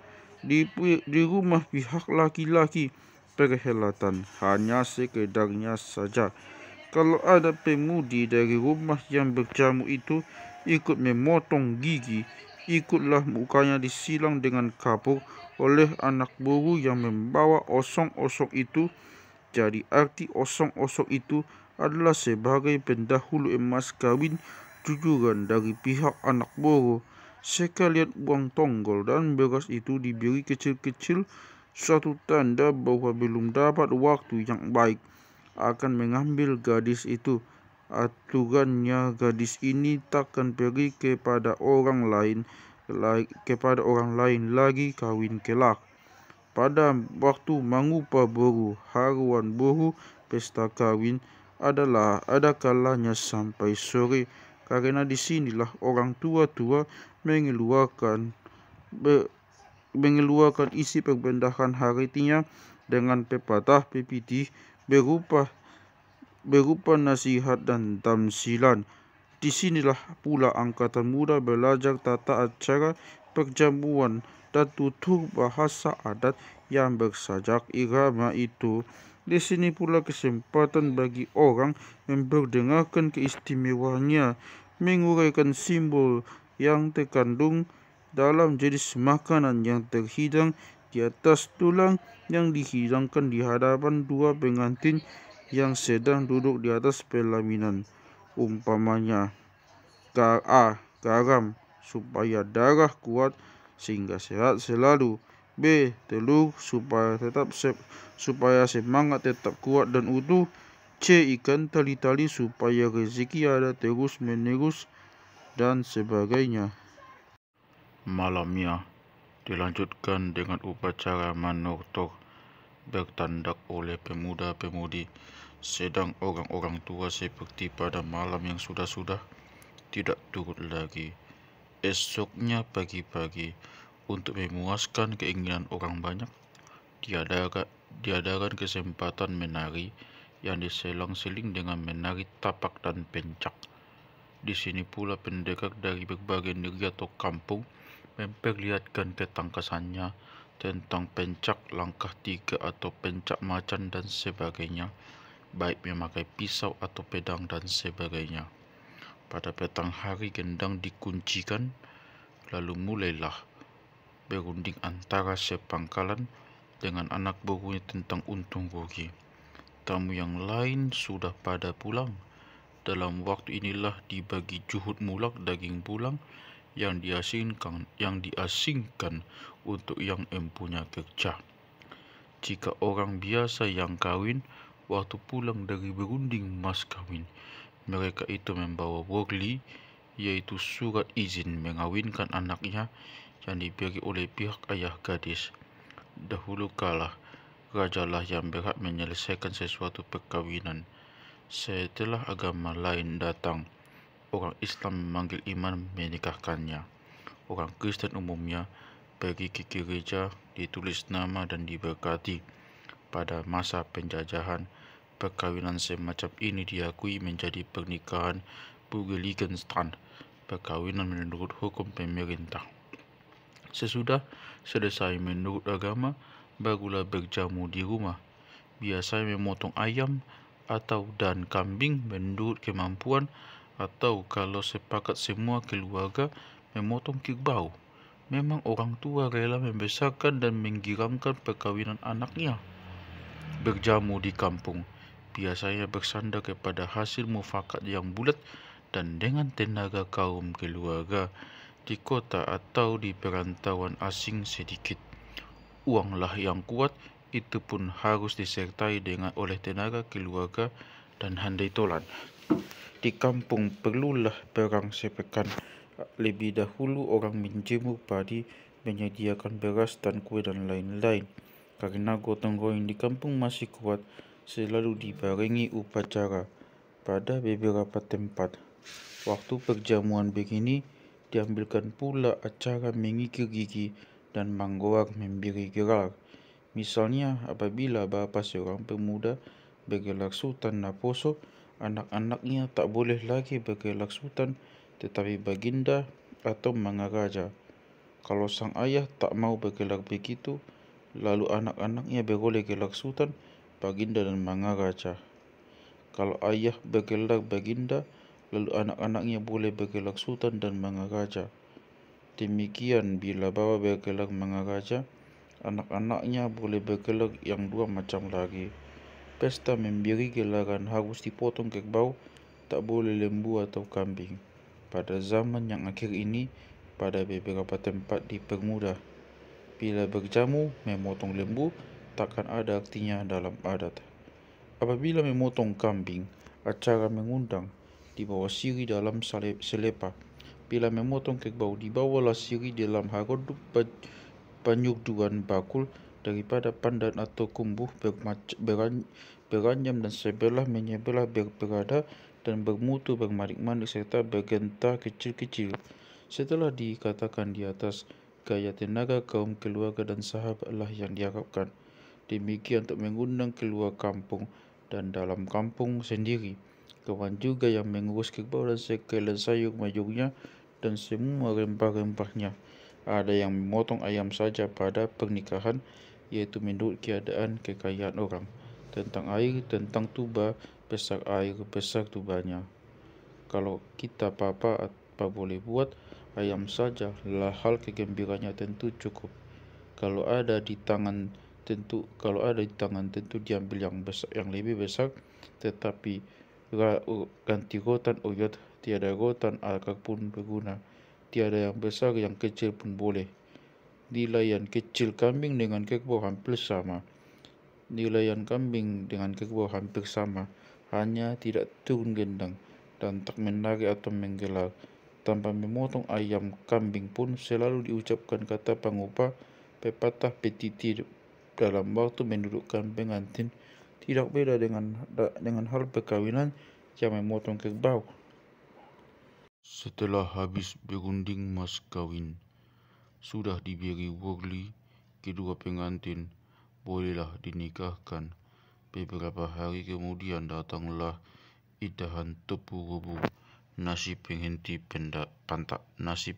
pantangan dari ayah si gadis itu. Artinya pasia rebu, pembayar memenuhi menghapus pantangan. Sesudah ini bolehlah kedua pihak berkunjung-kunjungan, baik kaum keluarga yang baru ataupun yang sudah lama. Nasi tepu rebu ini biasa dengan membawa kambing yang telah dimasak. Kalau mudik sirih, milirlah tembakau. Kalau kambing datang, kambinglah pengulaknya. Siogianya dipotong 2 ekor kambing. Tetapi pada masa ini orang menyederhanakan adat itu. Bagai karet, boleh muluk dan boleh surut. Adat ini disusutkan, artinya kambing yang itu dipulangkan asal bagian-bagian anggotanya masih cukup, kepala, kaki dan hatinya. Yang mengantar nasi tepu rebu biasanya Pareban, ialah anak boru dari ayah si gadis itu pula. yaitu rekan dari pemuda yang baru kawin itu. Yang punya gadis memesankan supaya datanglah anak dan menantunya berjalan-jalan ke rumahnya. Itulah yang disebut mebat atau mebat lungun, berlawat karena rindu. Jikalau diadakan adat mebat biasanya, gadis beroleh barang dari orang tuanya, saudaranya, bapa muda, bapa tuanya. Sekarang sudah disederhanakan, hanya mebat lungun jadi barangnya, yakni barang-barang dapur, piring, mangkuk, kasur bantal, dan lain-lain. Tidak diberi lagi apabila menantu itu bakal pergi merantau. Uanglah diberi pembeli barang sedemikian.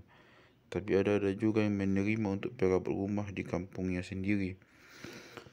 Ada di antara wanita yang mebat itu, waktu meninggalkan rumah ayah bundanya meratap, yaitu ratap yang memberi kesan bahwa tinggal di rumah namburu mertua tak senang di rumah ibu.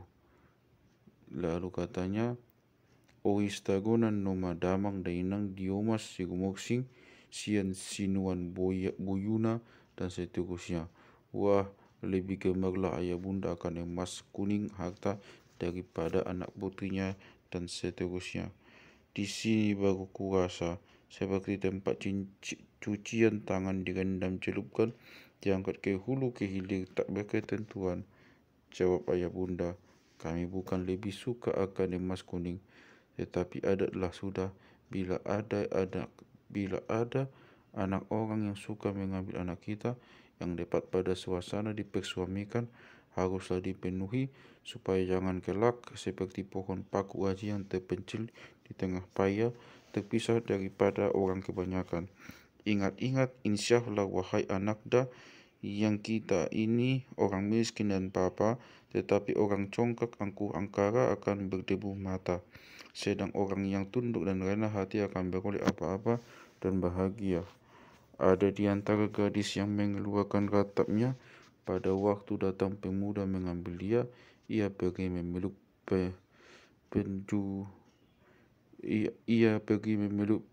penjuin rumah dari luar dan meratapkan nuduknya. Waktu yang belakangan ini tidaklah biasa lagi meratap, mungkin oleh karena berdasarkan lebih dahulu persetujuan antara pemuda dan pemudi itu sendiri, sedang orang tua serasa dengan darurat menuruti kehendak mereka itu saja. G. Perjamuan orang Batak. Di Tapanuli Utara, pemudi yang belum kawin disebut namak baju, sedangkan di Tapanuli Selatan bujing-bujing. Anaknya masih kecil, laki-laki disebut si ucok atau si unsok. Di Mandeling dalian artinya dalih bagi ibunya, dan panggilan untuk anak perempuan kecil si taing. Di Tapanuli Raya, anak kecil laki-laki disebut buksok. Kalau sekiranya wanita disebutlah si betet, tetapi di Tapanuli Selatan si butet. Anak yang kecil itu sesudah beberapa lama diberi nama aslinya, umpama si toras atau si humala kalau pria, si lumunga atau si tina bila wanita. Sesudah lebih besar dan pandailah ia menghias dirinya, laki-laki disebut belajak teruna, maksiajak duli-duli. Wanita belajak perawan, maksiajak pujing-pujing, muksiajak namok baju. Setelah cukup besar dinamai teruna, doli-doli, dan perawan bujing-bujing, namak baju, atau pemuda-pemudi nampo sebulung daun yang muda. Bayi laki-laki yang baru lahir biasa pula digelar sisuan bulu, penanam bulu, atau panjala, tukang jala. Bila bayi perempuan digelar panduda atau pandurung, penumbuk padi atau penanggung ikan. Akhir-akhir ini sudah lazim pula untuk bayi laki-laki disebut hulu balang prajurit, dan untuk bayi perempuan palang merah. Panggilan bayi dibuat demikian adalah kiasannya mengandung doa harapan agar si bayi beroleh usia lanjut sehingga ia dapat membuktikan hasil usahanya sebagai laki-laki atau wanita kepada masyarakat dan kaum keluarganya kelak. Kepada bayi yang baru lahir, datanglah ayah bunda si ibu itu, nenek si bayi, membawa paropa panjangking, kain selendang penggendong. Ada yang menghendaki harus diambil kain itu dari rumah mentuanya. Ada yang dengan makanan. Ada adat yang kurang baik, boleh disebut buruk. Pada beberapa daerah dahulu kala, bila seorang ibu yang hendak bersalin, lalu ia dibawa keluar kampung ke sawah atau ke kebun atau ladang yang dekat sungai, ditinggalkan di sana sampai bersalin. Makanan diberi cukup. Kalau anaknya mati, suatu tanda bahwa ia tak beruntung. Apabila ibu yang melahirkan itu meninggal pula, inilah tanda orang celaka. Kalau ia hidup dengan anaknya, dibilang ibu yang beruntung. Ada daerah hampir semua anak di sana lahir di sawah. Sekarang adat itu sudahlah dibasmi, sudah berubah. Syukur. Menjadi kebiasaan anak yang lahir diupah diberkati dengan memotong ayam, yang lebih besar dengan memotong kambing. Tetapi dalam hal ini semua penduduk kampungnya harus diundang berjamu. Ada yang mendebah kerbau. Pada perjamuan begini biasalah dirayakan dengan upacara menari atau menoktok. Suruh si Habolonan, kepala perjamuan, diebeng oleh anak boru, lalu oleh raja-raja dan anak boru yang lain. Biasanya raja yang bertanggung jawab di kampung itu ikut serta dahulu menari. Pada malam tadi dilengkapilah yang mau diupah, lalu diserahkan sirih dan disorakkan dengan gendang dan diserukan horas keras, dan tetaplah semangat cucu yang baru lahir. Begitu juga anak dan menantu didekap dan dinyanyi oleh roh keduanya lah anak yang kecil itu. Dekatlah bahagia dan tua. Dijauhkan Tuhanlah kiranya mara bahaya dan bencana. Mengupah memberkati anak lahir bisa dikerjakan sebelum matahari tepat di atas kepala, yakni pada masa naik matahari. Ini mengandung simbolik supaya derajat dan peruntungan naik. Sebagai dalam perjamuan kawin, semua anak yang dihidangkan disebutlah satu-satu menurut maknanya dan tujuannya. 2. Ada juga perjamuan kawin disebut makaruan boru, membesarkan kedatangan mempelai wanita. Sudah kita percakapkan hal ini secara ringkasnya di atas. Karena itu di sini dengan singkat saja. Ada peralatan kawin dengan menyembelih kambing, ada juga yang memotong kerbau. Kalau memotong kerbau senantiasa dibarengi dengan upacara gendang, tok-tok dan pencak. Anak boru harus bergosong-gosong. Karena tiada berapa akan ditambahi lagi kepada keterangan yang sudah kita perkatakan di atas tadi. Kita berkata pendek saja. Pada waktu mengupah anak yang lahir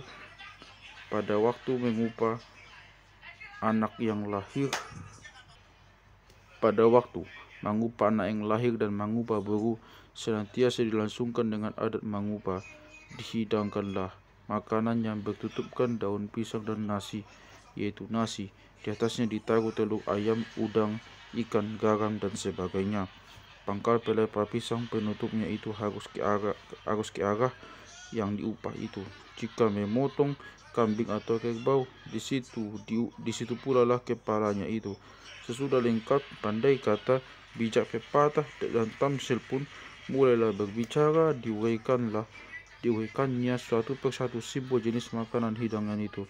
Umpama, di sini telur ayam yang kebal dan bulat supaya roh dan semangat bulat dan kebal. Lalu disuguhkannya. Di sini garam supaya asin enak rasa hidup dan segar. Lalu disuguhnya cecah sedikit. Di sini ada ikan tali-tali, semoga rezeki kamu bertambah-tambah. Tekaslah besar, pandai bersilat, membawa kawan ke muka dan melindunginya dari musuh dan bahaya. Setelah selesai mencecah telur ayam dan garam, otak kambing kerbau pun dipecahlah dan diberi kepada yang diupah dan kepada ibu bapanya. Kalau dari pecahan kepala hewan yang sudah dimasak itu keluar air sedikit, bersoraklah yang hadir bahwa ada alamat untung rezeki Tuhan yang akan diperoleh kelak, baik oleh saudara, kula-kula, anak boru, dan kawan sahabat kerabat semua. Ada lagi perjamuan mentahbiskan rumah, memasuki rumah baru, memasuki rumah yang baru disebut Magbokot Bagas. Mag masuk Bagas, mengupui jauh. Perjamuan ini sama besar dan sama artinya dengan perjamuan anak yang lahir dan perjamuan kawin.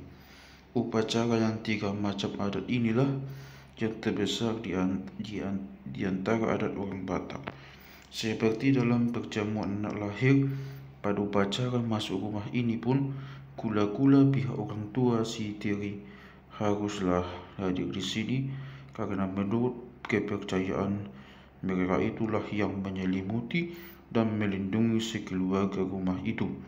Oleh karena itu, kula-kula harus membawa kain baju beberapa potong sebanyak kaum ibu keluarga yang berjamu itu, misalnya ayah bunda, 2-3 saudara laki-laki yang sudah kawin. Jadi berempat-berlima ibu itu beroleh kain baju masing-masing. Bila ada yang menggendong anak, ia beroleh pula baju atau selendang. Kalau milik tembakau mudiklah sirih, artinya berapa yang diterima oleh kaum ibu, biasanya sekian pula kula-kula akan beroleh balasannya. Bila kula-kula datang membawa osong-osong kerbau, haruslah mereka itu dielu-elukan dengan gendang sejauh kira-kira 1/2 kilometer dari rumah perhelatan itu. Menurut kebiasaan, mereka itu lebih dahulu memberitahu kedatangannya supaya yang berjamu itu siap sedia mengelu-elukannya dengan kehormatan gendang dan tari-tarian. Setibanya di rumah, gendang itu dibunyikan, lalu kula-kula pun menarilah dahulu sebagai menghormati rumah dan membesarkan perjamuan itu.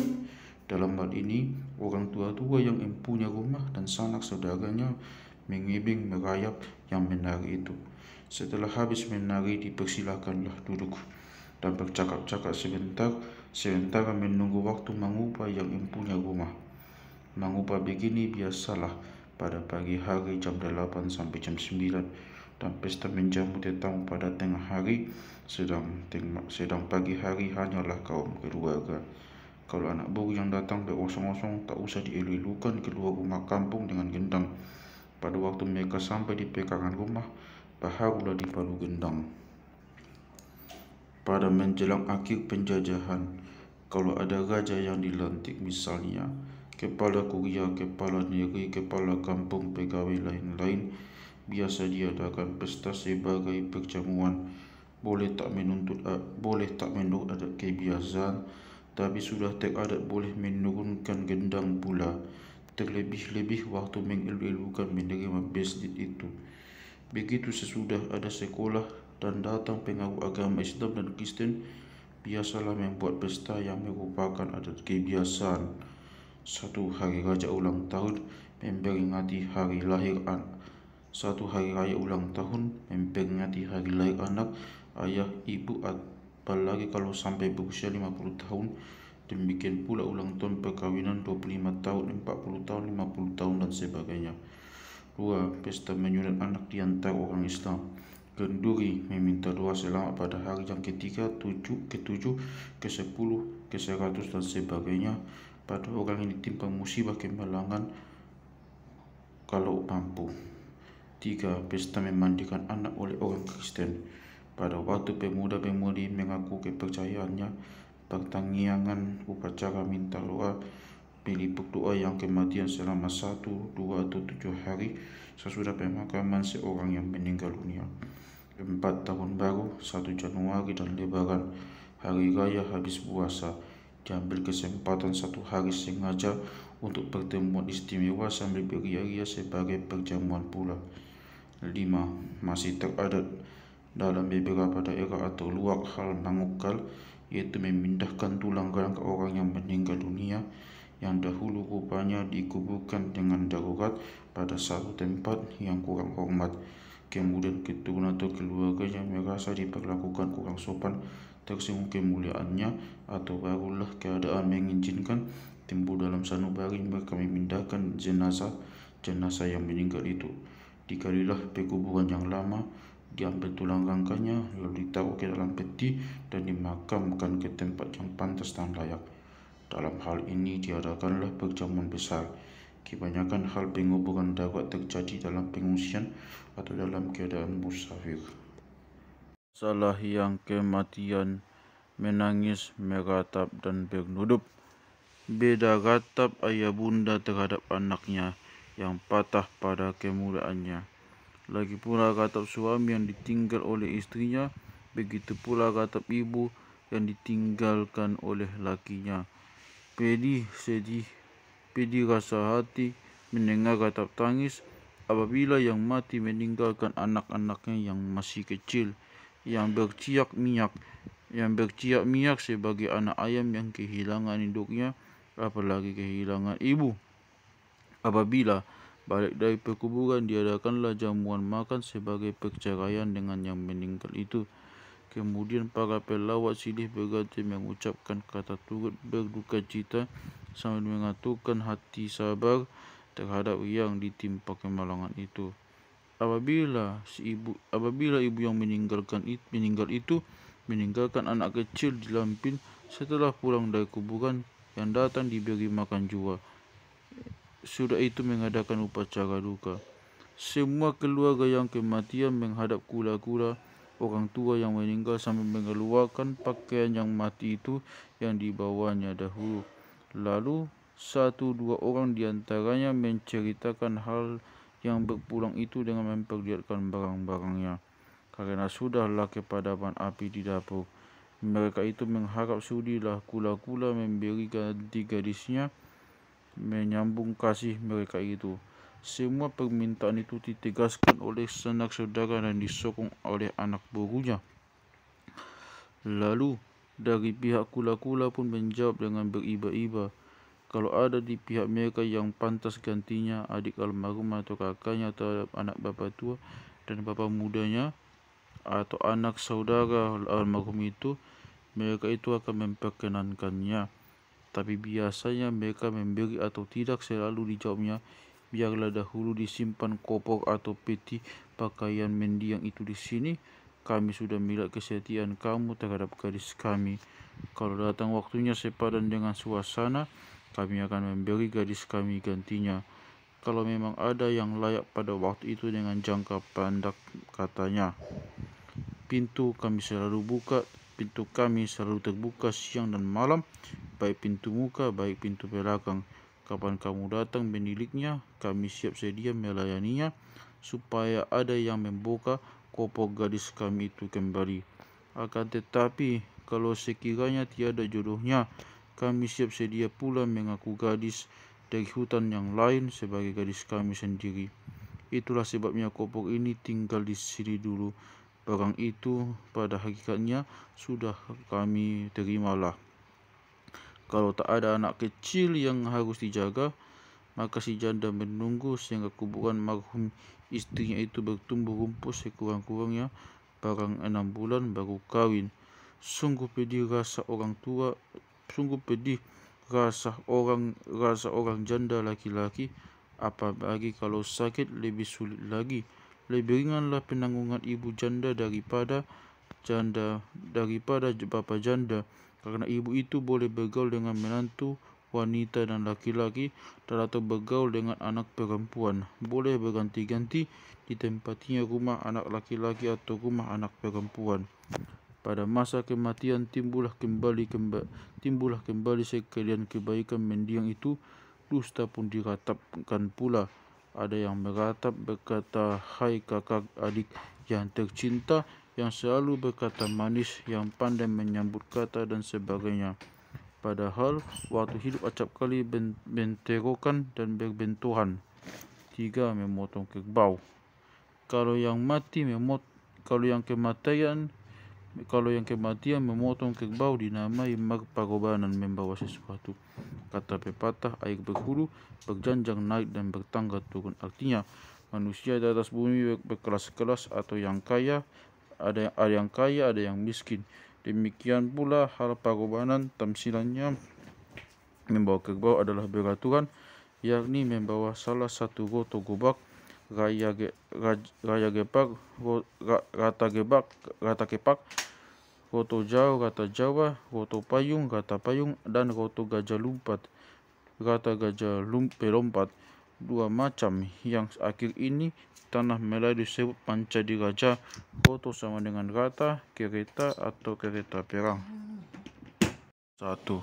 Roto gobak. sama dengan rata kepak.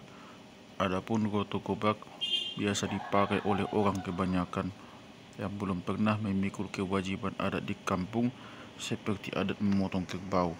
Dibunuhlah kerbau dan diberi goto gobak menudungi mayatnya. Goto gobak yaitu merahap mayat sebagai sayap atau tutup peti pada mayat, diperbuat daripada pelepah enau, ditaruh bertanduk di muka dan di belakang. Mayat dibawa di atas usungan. Di atas mayat itu ditaruh rata kepak itu. Setelah mayat dikuburkan, maka rata itu diletakkan di atas kuburannya. Zaman yang akhir ini boleh dikatakan rata yang demikian tak dipakai orang lagi. 2. Goto Jawa sama dengan rata Jawa. Dahulu kala, rata Jawa dipakai oleh masyarakat biasa, sanak saudara raja, orang kaya dan kula-kula raja di kampung. Bentuk rata Jawa ini sebagai sangkar 4 persegi panjang yang berdinding sampai ke bawah. Rata ini diperbuat daripada pelepah enau.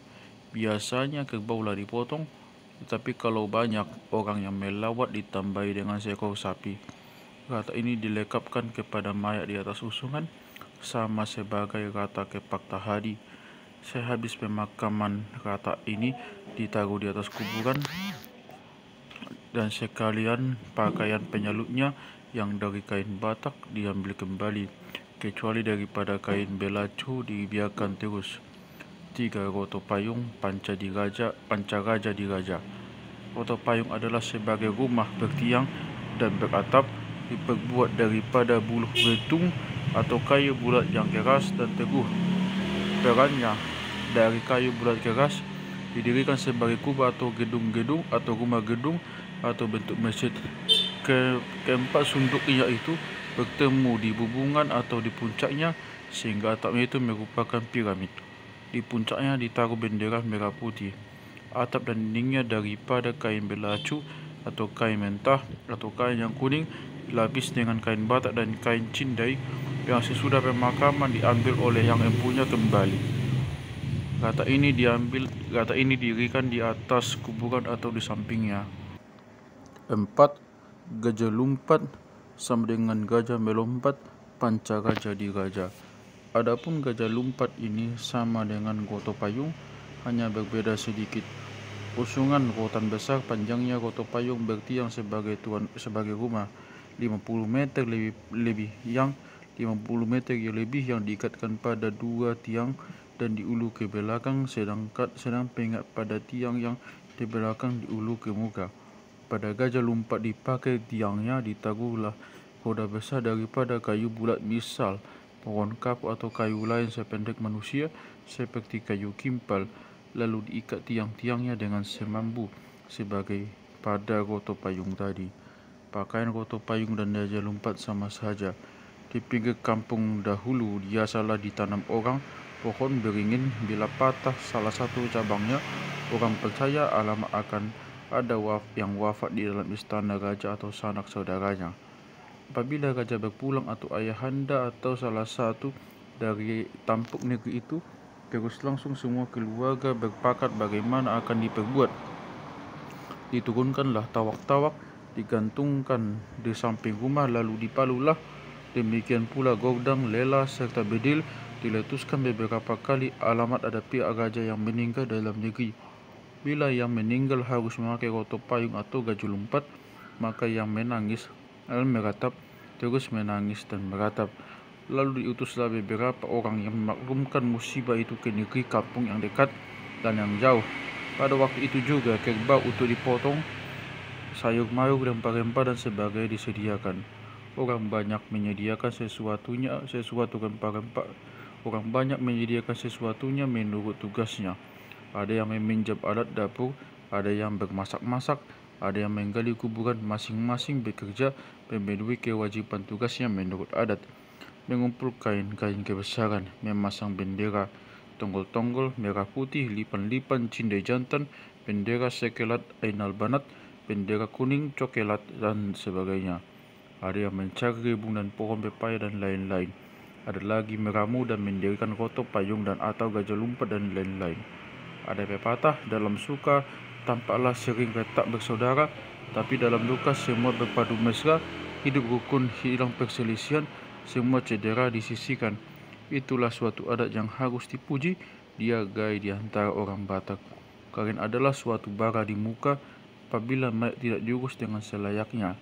Pakaian kebesaran pun dikeluarkan dan panjang ubuk-ubuk pun dikibarkan, dan payung ubuk-ubuk pun dikibarkanlah. Halnya sama dengan pemakaian koto payung di atas tahadi.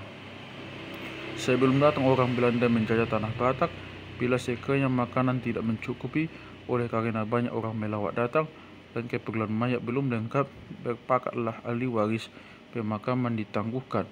Lalu diumumkan bahwa masih perlu beberapa hari lagi untuk melihat ramal, menghitung hari, ada nahas dan sebagainya, ada lagi niat hati, kaul yang akan dilaksanakan dan lain-lain. Bermacam bagai jalan berdalih-dalih untuk menangguhkannya. Ini disepakati sembunyi-sembunyi, jangan diketahui oleh orang yang lain. Seketika itu dilengkapkanlah kapuk bagus dan rempah-rempah, dikapukkanlah mayat itu supaya jangan busuk. Kadang-kadang ditunda sampai 3 bulan kalau musim menuai sudah damping. Kadang-kadang ditunggu setahun sampai pendiwaian yang elok dapat bangkitan sawah yang baik. Pendeknya lama ditangguhkan bergantung kepada baik buruknya hasil sawah.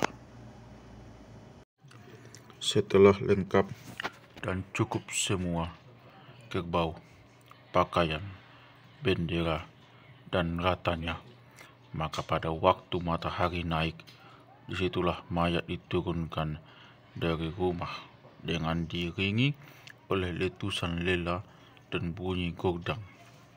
Acara kebaktian agama dilakukan di rumah jika yang wafat beragama Islam. Di antara orang Kristen, boleh di rumah, boleh di halaman, yaitu menyanyi, berkhotbah, minta doa, dan sebagainya. Lalu sementara mayat di halaman berdirilah 4 orang pada penjuru panca diraja itu. Salah seorang di antaranya, sanak saudara yang wafat itu, berpidato sebagai berikut. Atas nama keluarga almarhum aku minta maaf atas kekhilafan almarhum, baik perkataan atau perbuatannya yang menyakitkan hati para hadirin. Kalau ada utang piutangnya, hendaklah diselesaikan kepadaku. Diceritakanlah kebaikan almarhum itu pada masa hidupnya, lalu dipohonkannya agar sekalian sepakat membawa jenazah beliau ke pemakaman dengan baik. Perkataan itu disambung oleh anak guru dengan berharap bila sudah selesai penguburan nanti, diminta supaya para hadirin dengan rela hati bersama-sama ke rumah ini akan bersantap perceraian dengan sudilah kiranya memberi tegur nasihat serta kata-kata sabar kepada Tuhan hamba dalam rumah ini. Lalu tawak dan bedil, lela dan gordang pun dibunyikanlah. Alamat jenazah almarhum akan berangkat ke pemakaman. Habis itu mulailah mengusung atau menarik jenazah itu menuju tanah makam. Biasanya orang sekampung itu dari muka dengan orang yang sepakatnya dari belakang. Ialah lawan musuh dalam batin orang dari kampung itu yang datang dari luar. Kalau sekali ada perselisihan di dalam kampung itu atau yang sakit hati terhadap almarhum itu, mereka yang sakit hati itulah akan menghela kata itu dari belakang berlawanan dengan yang dari muka. Pada tahun 1902, waktu membarui menambusi kuburan marhum Sultan Matua, kepala kuria Parau Sorat, diadakan upacara adat besar. Kebetulan sebelum ini orang Sipirot berbenturan dengan Parau Sorat karena pinjaman piring, mangkuk, garpu dan sendok. Sementara tetamu masih ada di Sipirot sudah diminta kembali oleh Parau Sorat. Senyampang tamu datang mendadak. Orang si Pirok sakit hati dan merasa malu. Waktu menambu si ini, orang si Pirok membalas dendam. Mereka itu dari belakang Gajah Lumpat, anak buah Kuria Parau Sorak dan Beringin dari muka. Lalu bertarik-tarikan sebagai permainan kanak-kanak, bertarikan tali rupanya. Dari muka menyeret maju, dari belakang menghela mundur. Dari pagi pukul 9 sampai jam 4 sore, Gajah Lumpat itu masih tetap di muka rumah sebagai semula. Bergeser ke muka sedepa, ditarik ke belakang 2 depa, begitu terus mundur maju. Lalu datanglah kontrolir dan asisten residen meminta maaf, namun orang tak mengacukan.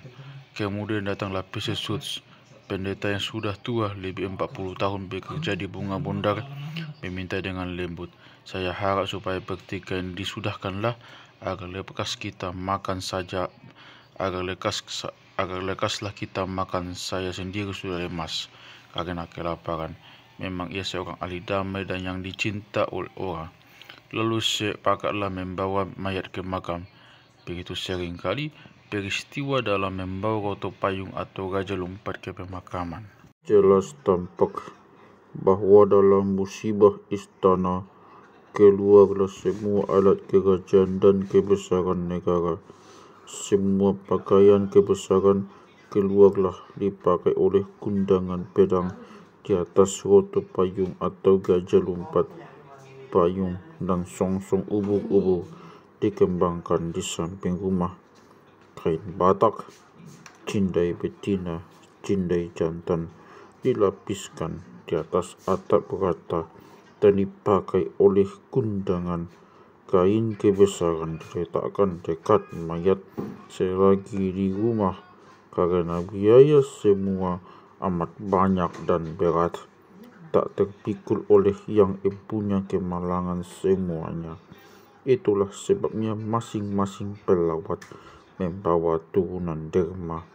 Sesudah pulang dari pemakaman dan setelah makan perjamuan perceraian, berbicara masing-masing pelawat yang layak dan patut untuk memberi kata hiburan, nasihat dan doa selamat terhadap yang ditinggalkan oleh almarhum itu.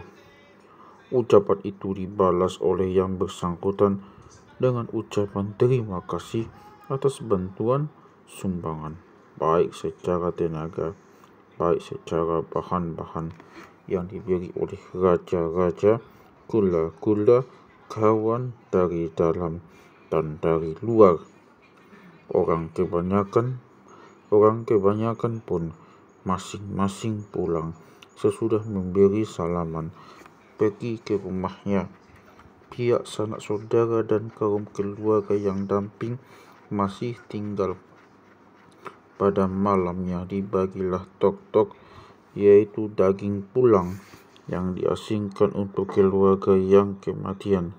Di situ diperbincangkanlah semua rugi laba, berapa beras yang diterima dari pelawat semua. Kadang-kadang beras banyak berlebih. Daging yang tinggal dibagikan ala kadarnya. Semua keluarga harus mendapat bagiannya.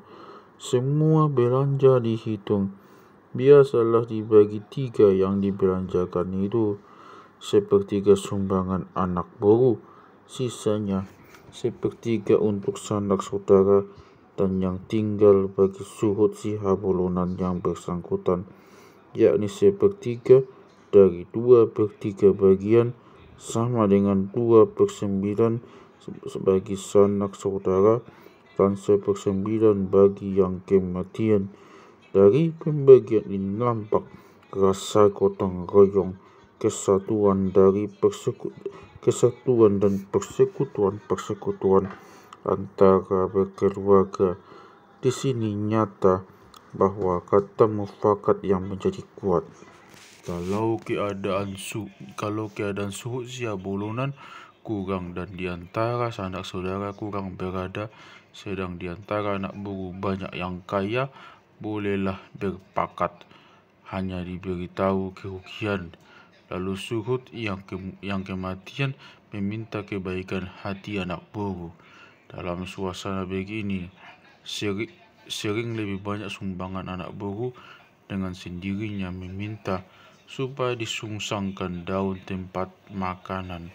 Artinya dalam pembagian begini, anak buruh mendukung 2/3 dan surut hanya 1/3 bagian. Itulah sebabnya datang pepatah, air godang, air laut, dos nirohado tibain saut, air bah, air laut, kata lemah lembut membuat terpaut.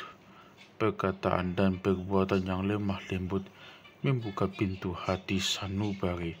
Dalam hal ini, kula-kula hanya memberi sokongan dengan sukarelanya, bukan sebagai wajib. D. Membangun, mendirikan negeri. 1. Mendirikan kampung. Apabila sebuah negeri bertambah besar, makin sempitlah perusahaan. Sawah, ladang, rumah, kebun tinggal tetap tak bertambah, sedang penduduknya bertambah. Makin sulitlah kehidupan pencarian. Orang sekeluarga pun berundinglah supaya beralih ke tempat yang lebih lapang, seboleh-bolehnya tempat yang lebih makmur. Jika boleh, jangan terlalu jauh dari kampung atau daerah itu. Bila tidak, apa boleh buat, ke tempat yang jauh pun jadilah, asal tempat itu elok dan sehat, lagi subur dan lapang. Ada keluarga yang beralih karena kecewa tak ikut berubah kedudukan dalam negeri itu, walaupun memang berhak. Ada pula yang berpindah sebab pertentangan faham, tidak sampai nyata-nyata berbantah, tetapi tidak sehati, berpegat-pegatan usaha dan menghalangi tujuan dalam beberapa hal dan suasana. Akhirnya 2-3 rumah tangga sanak saudara, 2 atau 3 rumah tangga kula-kula dan anak buruh dan lain lagi pergi beralih. Ada yang merasa malu, lalu sebagian demi sebagian pindah barang secacah 2 jiwa. Ada yang berlari, ada yang berlalih, itu lengkap dengan semua kaum keluarganya, dan cara inilah yang sebaik-baiknya. Dalam hal yang demikian dapatlah adat diteruskan langsung kemarin. Ada sanak saudara, ada kula-kula, anak buruh, dan ada orang lain. Bila ada peristiwa barang sesuatu, baik duka maupun suka, lengkaplah yang melakukan adat, tidak lagi menanam buluh yang tidak bermata dan tidak membuat adat yang tidak cocok dan pantas lagi. Ringkasnya, adat dapatlah dipenuhi dan diteruskan sebagaimana biasa. Jika bulat mupakat untuk mendirikan sebuah negeri, menurut kepercayaan orang dahulu kala, orang mendidik hari yang baik. Sudah itu bersama-sama merintis tempat kampung, menggali bandar, meluak sawah, membuka pancuran dan lain-lain. Sebelum semua yang bersangkutan beralih, mula-mula diberikan sudung-sudung teratak yang kecil, menyediakan perlengkapan beberapa lama. Ada yang menunggu rumah menjadi, kebun sudah ditugal, sawah sudah mulai dipacul, rumah sudah mulai didirikan. Bila semuanya sudah teratur, meskipun dengan sesederhananya sahaja, kaum ibu pun turutlah serta beralih dengan anak semua. Ada yang beralih terus langsung karena sudah lebih dulu siap sedia rumah, balai kota, sekolah, masjid atau gereja dan lain-lain. Dahulu orang beralih dari Humbang, Sipirok, Toba dan lain-lain ke Padang Lawas, Pahai, Angkola, Mandailing, Dairi dan Malaya. Pada waktu yang belakangan ini, orang bukan mencari kerajaan lagi, tapi mencari keringanan hidup. Dari Mandailing atau dari Toba pindah ke Sumatera Timur, ke Aceh, ke Panti dan ke Pekanbaru, ke Lubuk Linggau dan lain-lain. Dahulu ada juga yang beralih tempat mencari kehidupan sehari-hari dalam rangka untuk mencari perbaikan hidup. penduduk kampung yang baru dengan segera memberitahukan kepada negeri kampung tetangga tentang adatnya serta memperlihatkan pakaian adatnya. Kalau perlu datang dari tempat peralihannya itu menyaksikannya agar kemudian hari jangan timbul percekcokan. Maksudnya supaya hak memakai kain Batak, panca diraja, songsong kebesaran dan sebagainya tak usah minta izin lagi pada waktu mempergunakannya, hanya memberitahukan saja kalau perlu. Dalam pada itu harus langsung membawa gendang dan lengkap dengan gordang dan sebagainya. Dengan demikian alat-alat sudah lengkap dan dengan gordang dan sebagainya. Dengan demikian dalam pada itu harus membawa gendang dan lengkap dengan gordang dan sebagainya. Dengan demikian alat-alat sudah lengkap dan tidak ada kesukarannya lagi. Kalau hendak mengatakan upacara untuk menamai negeri yang baru dibuka itu, ada kalanya nama negeri diberi menurut perbuatan salah seorang nenek yang memulai negeri itu atau menurut cerita penyusup atau pembangun negeri itu. Misalnya satu pemutaran, nenek moyang mereka itu memecahkan batu dalam negeri itu, jadi dinamai pemutaran sama dengan pemecahan. 2. Bunga bodar artinya bunga pada parit serokan. Di sini kata bunga berarti bunga bangsa, yaitu orang muda yang menyusup negeri itu hampir mati dibunuh oleh saudaranya dalam parit besar sungai tempat mereka itu. B. Nama negeri diberi menurut letak negeri itu, misalnya 1. Pangkal Dolok atau Bonan Dolok, pangkal gunung atau batang gunung, yaitu letak negeri itu di kaki gunung atau di pangkal gunung. 2. Pagaran Padang, kampung kecil di Padang, dekat Padang. Huta Padang, negeri di Padang, negeri di tengah Padang, dekat Padang. Si Baduak, tempat bertumbuh baduak sejenis palma bangsa rotan. Batuna 2, tempat dua buah batu, padang selimpuan, padang yang dimpu, didinding oleh anak bukit. Si Bulga, tempat mendapatkan ikan bulga, sejenis ikan yang besar, paya raja. Adian Hoting, perhentian dekat di bawah pohon hoting sebangsa pegangan dan lain-lain. C. Menurut nama nenek keluarga sesuku atau semaga, misalnya keturunan Jasilaya mendirikan kampung Silaya, keturunan Huta Barat mendirikan negeri Huta Barat. Ada kalanya nama negeri itu menjadi nama suku atau nama sekeluarga. Waktu menamai negeri yang baru diundanglah raja-raja sekitarnya dan para tetangga, raja panusunan, raja atas beberapa kampung, raja pamusuh, raja atas satu kampung besar yang mempunyai beberapa kepala ripe atau beberapa buah pagaran dusun, kepala kuria, raja ihutan, raja atas beberapa dusun. Kerbau pun dipotong dan dipalu gendang serta dipertunjukkan semua susunan adat yang dibawa dari negeri kepindahannya. Lagi pula dimaklumkan bahwa mereka itu memang pemegang adat dalam negeri yang lama. Kalau bukan demikian, haruslah mereka itu meminta adat atau minta izin untuk menyusun adat kepada raja yang dekat di situ. Siapa raja yang punya negeri dan bagaimana susunan adat di tempat itu. Orang yang tidak biasa melakukan adat tidak tahu kalau hendak memakai kain bermanik harus minta izin dari kepala kuri atau kepala adat dalam negeri kediamannya. Dalam hal ini harus memberi uang sebagai pengganti kuda, kendaraan raja, Rp26 sampai Rp30. Ini adalah bagaikan pajak untuk raja datang ke kampung orang yang meminta adat itu. Lagi hunduran tempat duduk raja dibayarlah Rp15, yaitu serah kain atau tikar berkambi. Lagi upah raja dan lain-lain. Sesudah itu bolehlah mereka itu memakai kain bermanik-manik, yakni kain hitam berpitamkan manik-manik di pinggirnya. Naik setingkat lagi meminta kain Batak. Untuk ini harus mereka memberi lebih banyak lagi. Meminta tanduk rumah, harus memotong kerbau, dibuat perjamuan menaikkan tanduk itu. Pada waktu kemelangan, boleh meminta dan rata kepak atau rata Jawa dan atau rata payung gajah lupat. Dalam hal ini jenis rata payung jaranglah diizinkan oleh raja kepada orang biasa kalau bukan keluarga oleh perkahwinan atau di negerinya dulu sudah lazim begitu, tapi lama sudah tidak diulangi lagi. Kepada bekas abdi atau orang kaya sekarang jaranglah diperkenankan hal itu.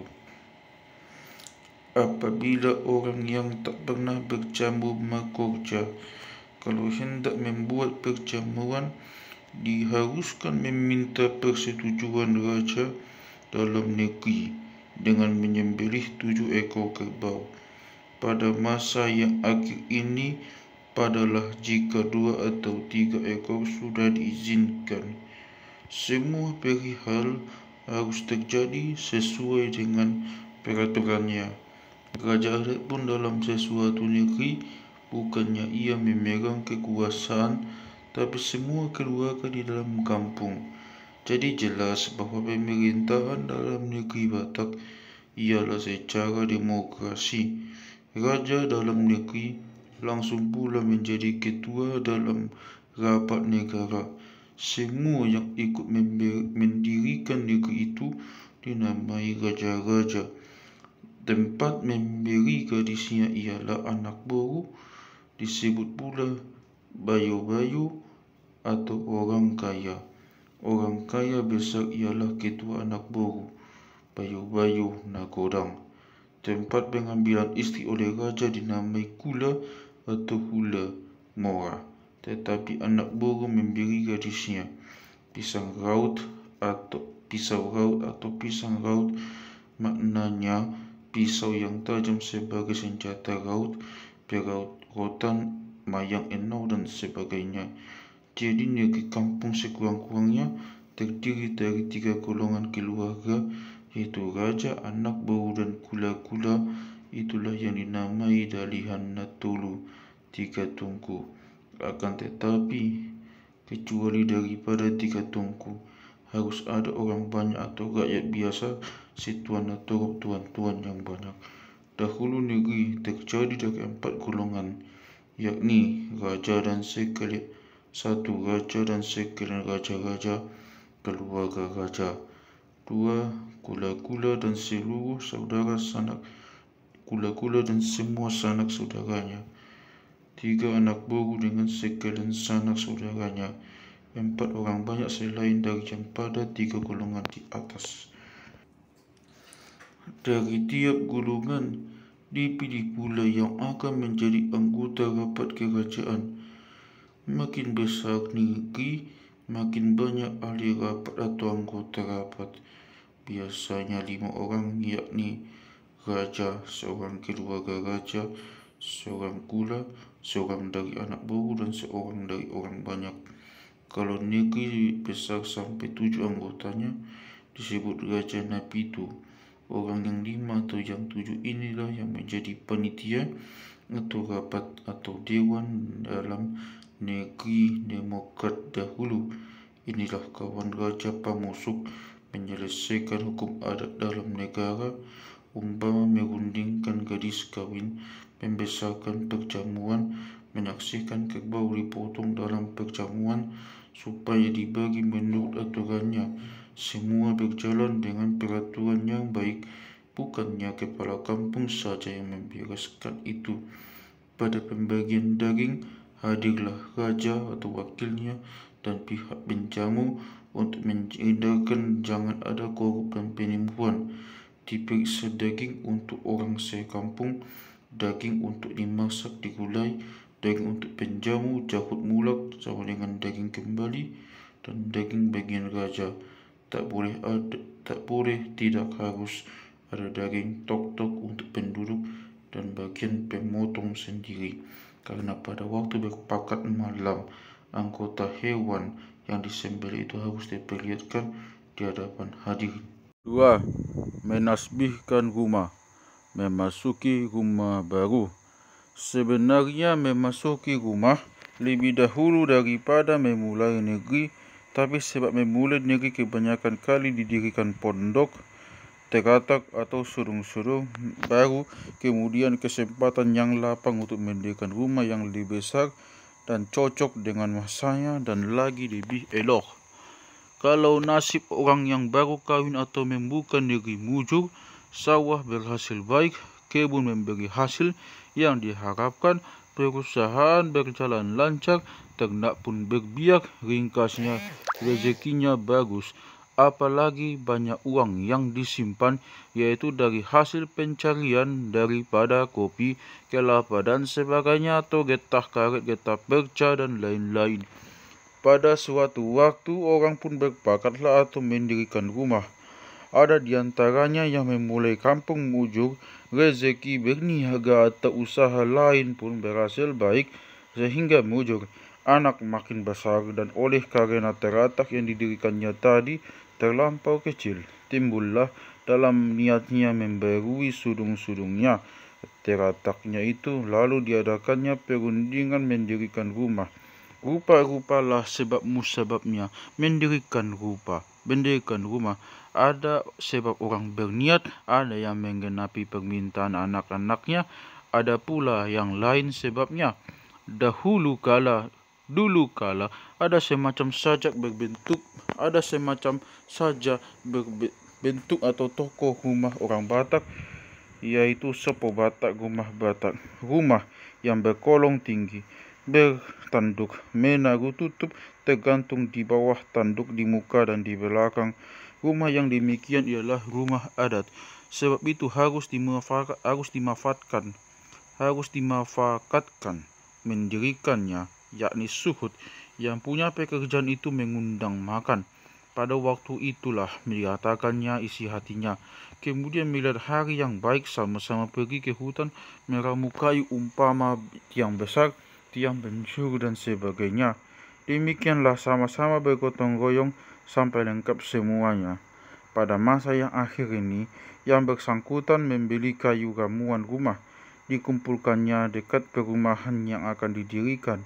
Sesudah ramuan kira-kira lengkap, mulailah memahat tiang, peran dan sebagainya. Dalam hal ini pun berkumpullah yang berkeluarga meamkan santan, yakni beras pulut digongseng dan direndam dengan air santan, bersama-sama dengan tepung mentah yang bergula dikepal. Tiang yang mula-mula dipahat disantani, demikian pula peran, sunduk, jerjak dan bubungan. Sesudah selesai pekerjaan memahat, diberitahukanlah kepada raja bahwa mereka akan mendirikan rumah. Disediakan pula santan pendingin, pisang setandan yang belum matang, tebu sebatang, dingin-dingin sedingin, kelapa dan bendera yang akan dipancangkan dan ditaruh dipasang di bubungan rumah. Pisang sitabar atau pisang setawar, maknanya supaya ditawarnya penyakit mendatang. Kelapa sama dengan supaya penghuni rumah tua-tua. Kelapalah. Supaya pengguna rumah tua-tua kelapalah. Makin tua makin berminyak. Tebu sebatang supaya panjang umur dan rezeki manis. Si dingin supaya dingin hati dan sehat badan dan roh. Bendera sama dengan alamat taat beraja, keluarga dan kepada hukum negara. Dahulu kala sulitlah membaji papan, karena alat perkakas pun terlampau kurang sempurna. Tiang biasa dari kayu, lantai ada dari buluh digigat di pelupuh, ada dari papan, ada pula dari guyung dan sebagainya. Dindingnya bilik atau bambunya beranyam, buluh berpelupuh, buluh bercetak dan ada pula daripada papan. Dahulu kolong rumah tinggi, ada kalanya tangganya masuk dari kolong dan tingkapnya pada lantai rumah. Rumah itu besar dan bagian-bagiannya sebagai berikut. Kalau pintunya dari muka, maka kolonglah dipakai jadi kandang kerbau, sapi, kambing, babi atau tempat kayu bakar.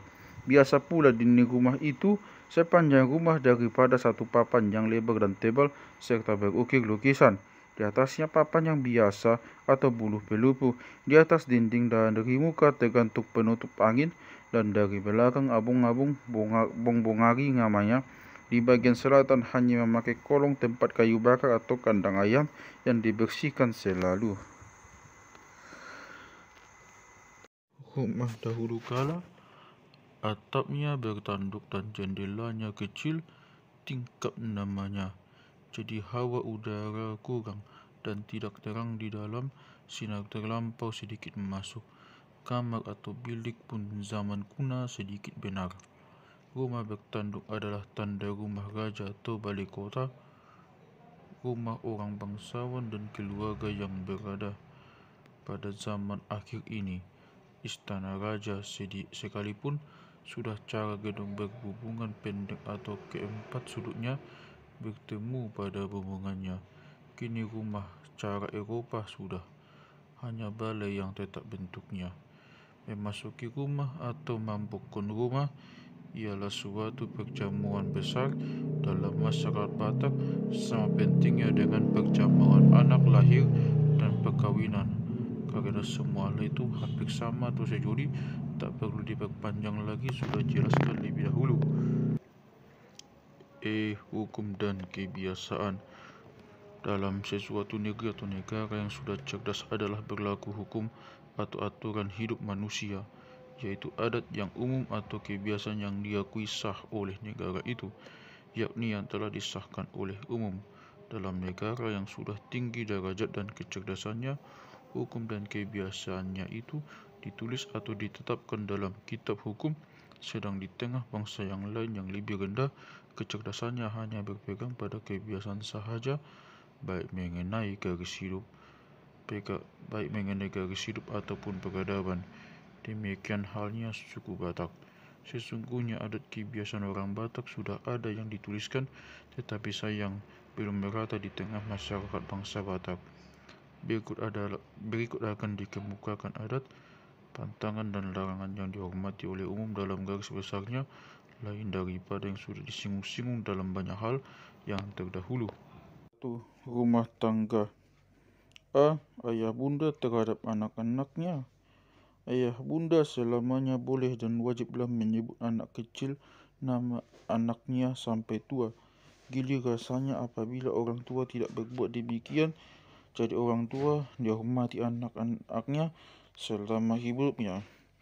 Pantang pula apabila ayah menyebut nama menantunya yang wanita, tapi harus menyebut main, baru main atau inang, menantu atau ibu. Tak boleh menyebut Naisianu, gelaran menurut nama anaknya yang sulung, tetapi si ibu harus menyebut nama kecil menantunya itu. Ayah boleh menyebut nama kecil menantu anak laki-laki dengan menambahkan kata halak di depannya, umpama halak sianu dalam kesopanan, atau halak siregar yakni nama sukunya, atau halak jasianu, halak sultan anu nama gelaran dan sebagainya. Demikian ibu terhadap menantunya laki-laki. Di daerah Tapanuli Utara berbeda sedikit. Ibu bapa biasa menyebut nama gelaran anaknya wanita yang telah kawin, umpama Nai Amat, Opuni Mogol dan sebagainya. B. Anak-anak terhadap orang tuanya. Terlaranglah anak-anak menyebut nama kecil ayah bundanya, sedang nama gelarannya pun dahulu orang segan-segan menyebutkannya. Karena itu orang sering berbantah atau bertinju dan sebagainya bila ada orang yang menyebut nama ayahnya kalau bukan orang yang berhak. Itu sebabnya timbul ungkapan, janganlah sebut nama bapa orang lain, karena sama dengan menyebut nama bapa sendiri. Artinya kalau kita menyebut nama ayah orang lain, pasti anak yang akan membalas dan menyebut nama bapa kita sendiri adalah ayah bunda itu sebagai Tuhan di mata dan perasaan anak-anak dahulu kala. Demikian hormatnya orang beribu bapa. Untuk menanyai nama bapa seorang anak, haruslah ditanyakan lebih dahulu siapa bapa mudanya, bapa tuanya. Demikian pula mamak saudara ibu dan nama istrinya terlarang menyebutkannya. Sesama anak orang bersaudara. Sesudah dewasa tak boleh disebut nama kakak laki-laki. Nama saudara wanita harus disebut nama kecilnya sampai ia tua sekalipun tak ada pantangannya. Kemudian boleh juga disebut opuniadian, adian nama cucunya yang tua. Tapi setelah orang mendengarkannya janggal, tapi setengah orang yang mendengarkannya janggal perasaannya.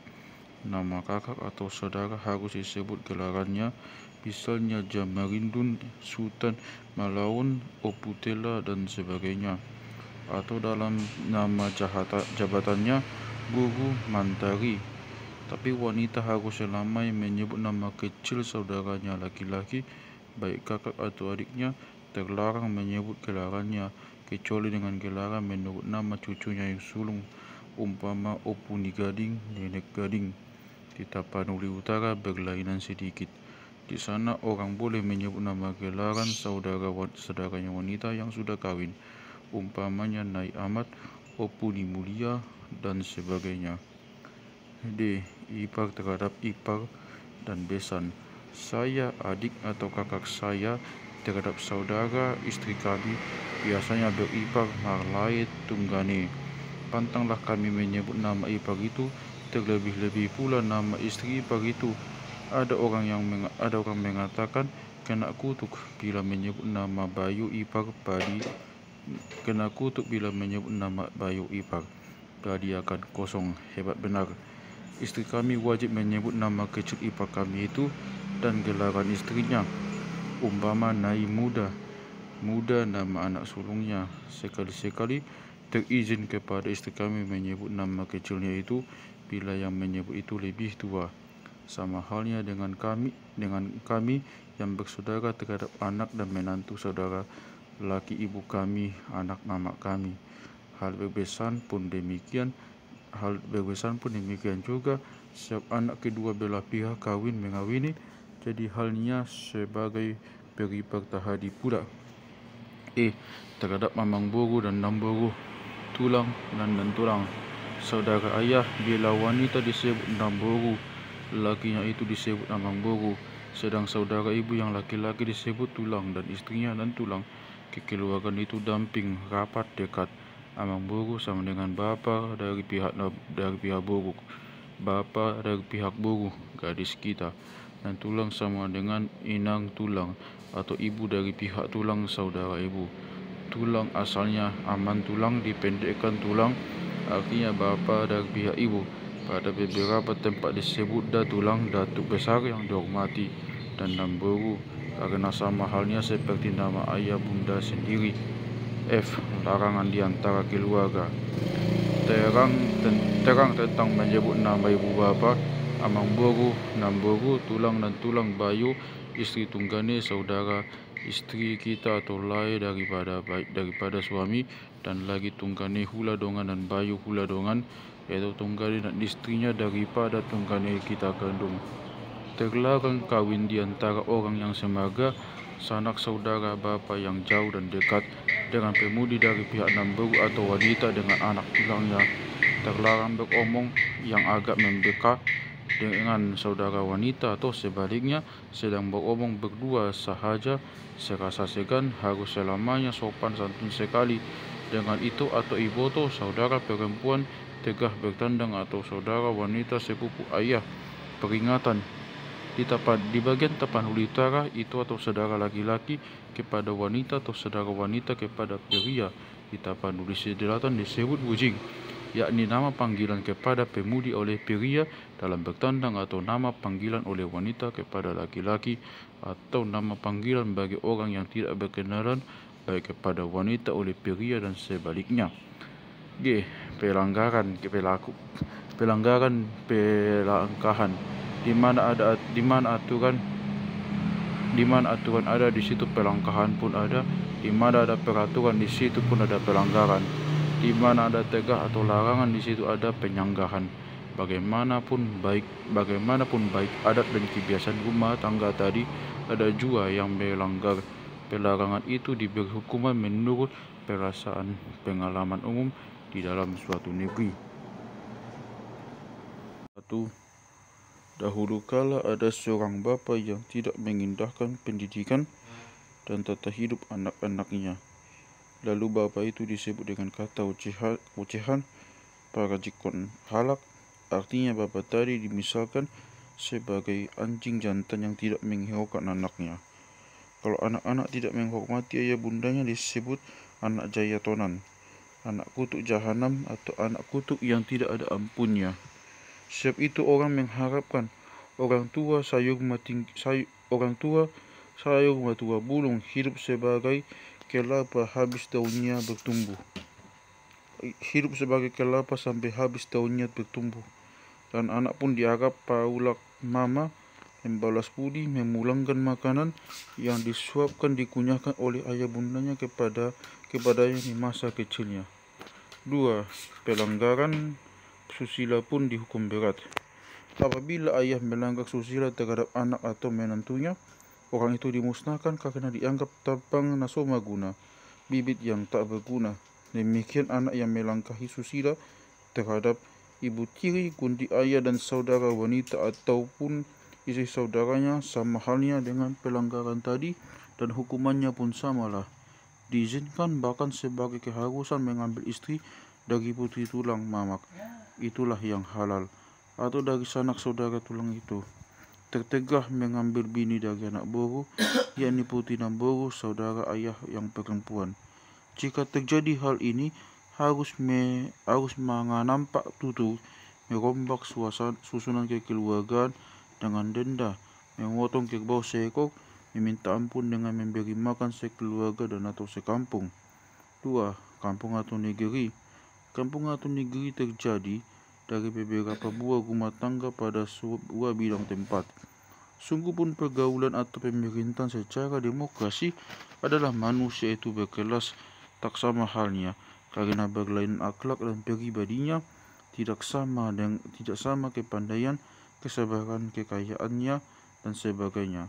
Andai kata hak manusia pada satu hari disamakan, dibagi rata kekayaannya, tapi sejam kemudian daripada itu sudahlah berbeda kekayaannya. Dalam pada itu ada juga persamaannya, ialah tentang adat yang dipegangnya, kebiasaan yang diwarisinya, dan lain-lain. Satu-satu kampung biasa terjadi dari satu golongan keluarga. Kalau tidak, lalu diadakan pemeriksaan apa ada pertalian adatnya, sanak saudara, ipar, kakak, adik, dan sebagainya.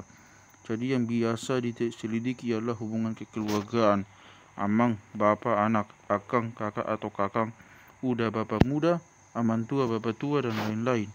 Dari ukuran itu juga biasa terjadi pelanggaran atau penyanggahan. Pelanggaran kesusilaan seperti yang tersebut pada pasal 1 ayat 2 di atas tadi, ikutlah orang sekampung yang menjadi tu hakimnya. Demikian pula orang yang mengambil bini dari satu marga. Hal itu diadili oleh raja adat.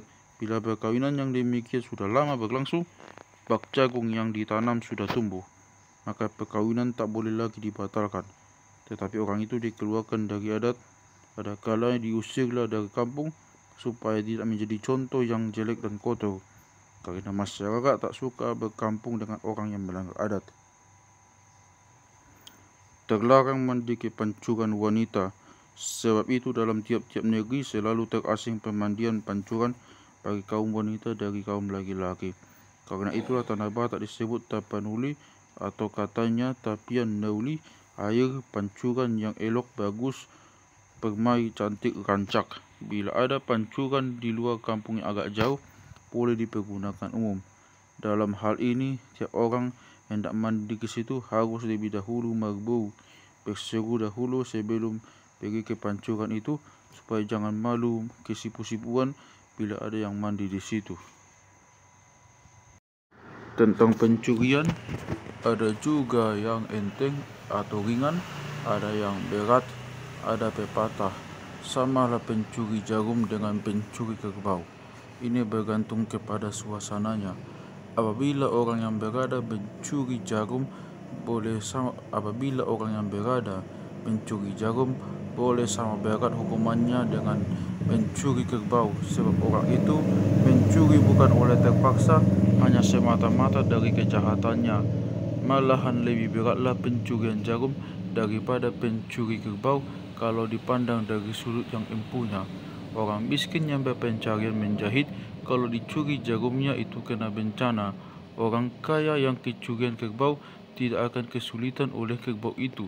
Sebab itu, hukuman orang pencuri jarum lebih berat karena pencurian itu serupa halnya dengan suatu penganiayaan yang membawa bencana kepada si isi rumah penjahit itu. Ada lagi pencurian yang tidak dihitung salah, ya pada umumnya. Misalnya di tengah jalan orang kehausan tak ada air, tetapi ada enau yang disadap orang. Bila orang yang dahaga itu mengambil nira itu dari atas dan sesudah itu memulangkan periannya ke tempatnya sedekala sambil menggantungkan daun hijau pada siganya yang maksudnya, aku mengambil nira setego karena kehausan, saya minta maaf. Saya tidak menaruh apa-apa racun ke dalam perian itu. Cara yang demikian disebut tako raja, curi raja. Artinya bersih terang, mengambil dengan tak ada maksud yang jahat di dalam hatinya, bukan karena lobanya atau hendak mengganggu. Ia ingin dengan baik-baik meminta, tetapi kebetulan pada waktu itu tak ada orang yang menjagainya. Jika orang kedapatan mencuri, bolehlah dipukul di tempat itu sampai ia mengaku salahnya. Akan tetapi bila ia terus terang mengaku salahnya, langsung memulangkan yang dicurinya, ia tak boleh dihukum lagi karena ada pepatah uduk-uduk di bona ni bulu, na tunduk nada tola dibunuh, nada tola dibunuh. Tunduk di pangkal bulu, yang tunduk dan mengaku tak boleh dibunuh. Ada kepercayaan orang Batak bahwa orang yang bersalah itu akan dihukum oleh yang berwajib atau oleh yang berkuasa atau oleh roh yang meninggal. Sebab itu orang berkata sumangot ni magdidasa, roh semangat orang yang mati anu melihatnya membalasnya. Kepercayaan itu keras, terbukti dengan peristiwa seorang murid sekolah guru di Padang Sidempuan tahun 1888. Waktu ia sekolah, datanglah ibunya mengunjungi dia. Kawan yang menanyakan dia, siapa tamunya itu? Jawabnya, itulah babu, karena kebetulan perawakan ibunya terlampau pendek, lagi kecil dan berpakaian kurang bagus. Ibunya mendengar itu sakit hatinya. Terus ia pulang ke kampungnya. Tiada lama kemudian murid itu sakit keras. Bagaimanapun usaha mengobatinya tidak sembuh-sembuhnya. Lalu disuruh bawa pulang ke negerinya. Sampai di rumah kakaknya yang mengurus dia dari sejak kecilnya karena ayahnya telah meninggal dunia dan kakaknya itu seorang guru. Biasalah guru memelihara adiknya di rumahnya sambil bersekolah, apalagi guru ini tak mempunyai anak lagi. Anaknya yang tunggal sudah meninggal dunia. Ibunya biasa di rumah kakaknya yang satu lagi. Setelah itu orang pun memberitahukan ibunya bahwa anaknya yang bungsu itu datang dari Padang Sidempuan di bawah orang sebab sakit keras, sebab ada di rumah anaknya yang lain itu.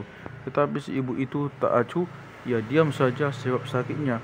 Ia tak dapat menengok anaknya itu. Orang merasa ganjil benar, sebab si ibu ini diketahui orang memang orang baik-baik.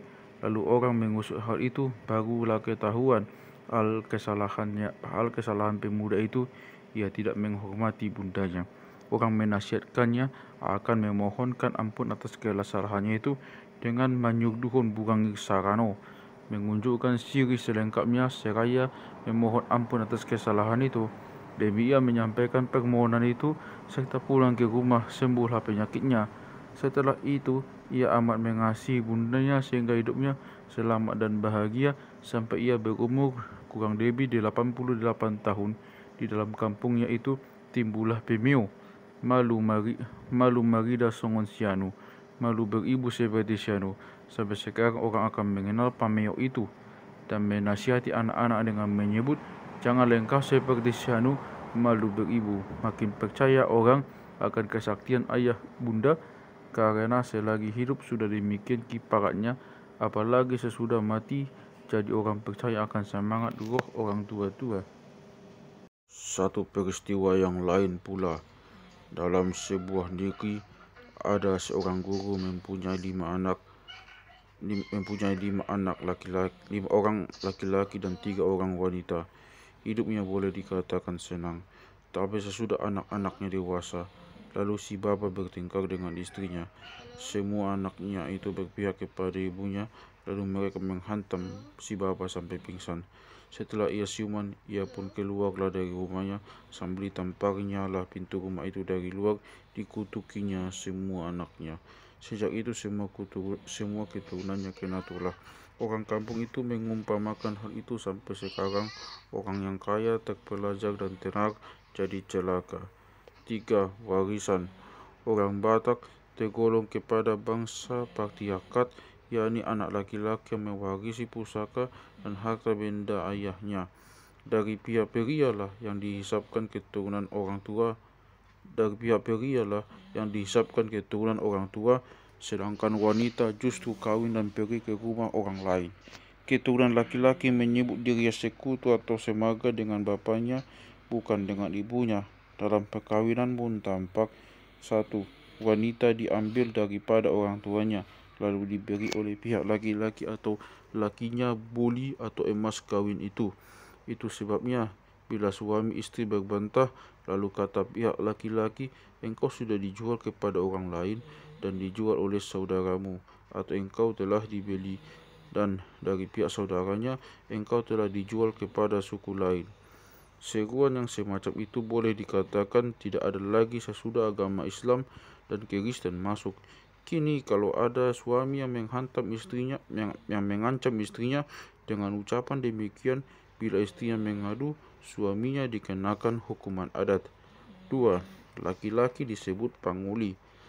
Artinya, yang sebagai terguna berusaha keras memperoleh bini, bukan membeli bini, tetapi berusaha sebagai duli terguna supaya nilai wanita bininya tinggi yang dicari dengan tenaga sendiri, ganjaran keringat. Karena itu laki-laki disebut kerajaan, penguasa wanita, bukan tuannya tetapi kerajaannya. Dalam rumah tangga laki-laki dan perempuan sama haknya.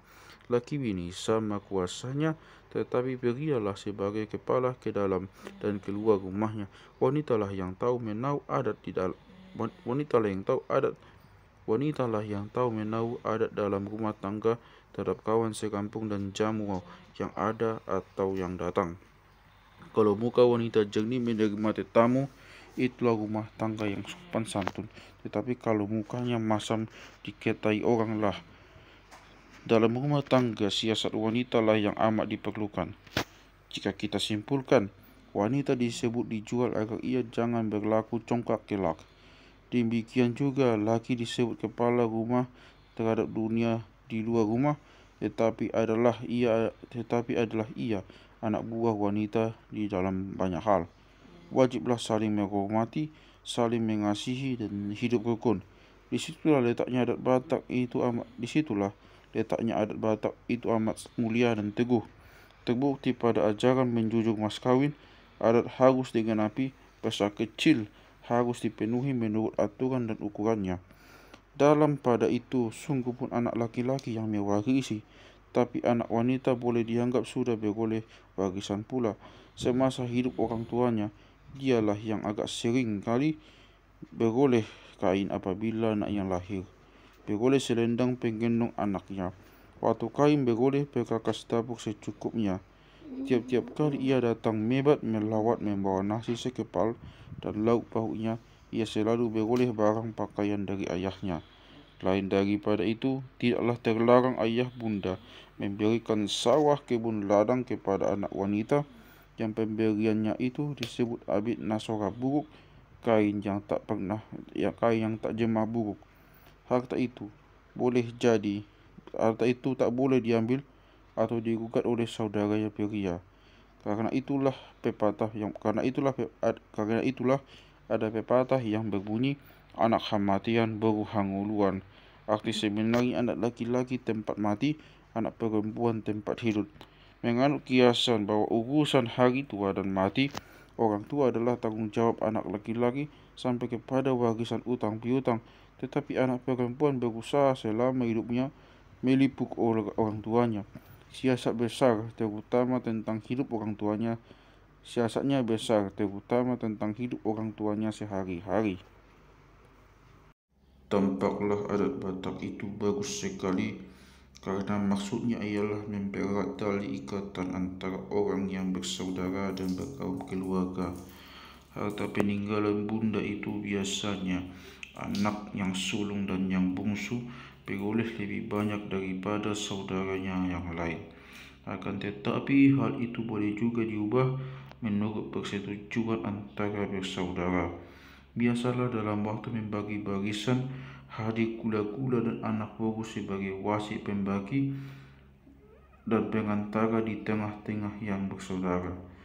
Kalau semua anak turunan punah, warisan jatuh kepada sanak saudaranya yang paling dekat, kepada keponakan atau leluhurnya, atau keturunan neneknya yang lain. 4. Perselisihan perdamaian dalam segala hal adalah terjadi yang baik dan yang jelek.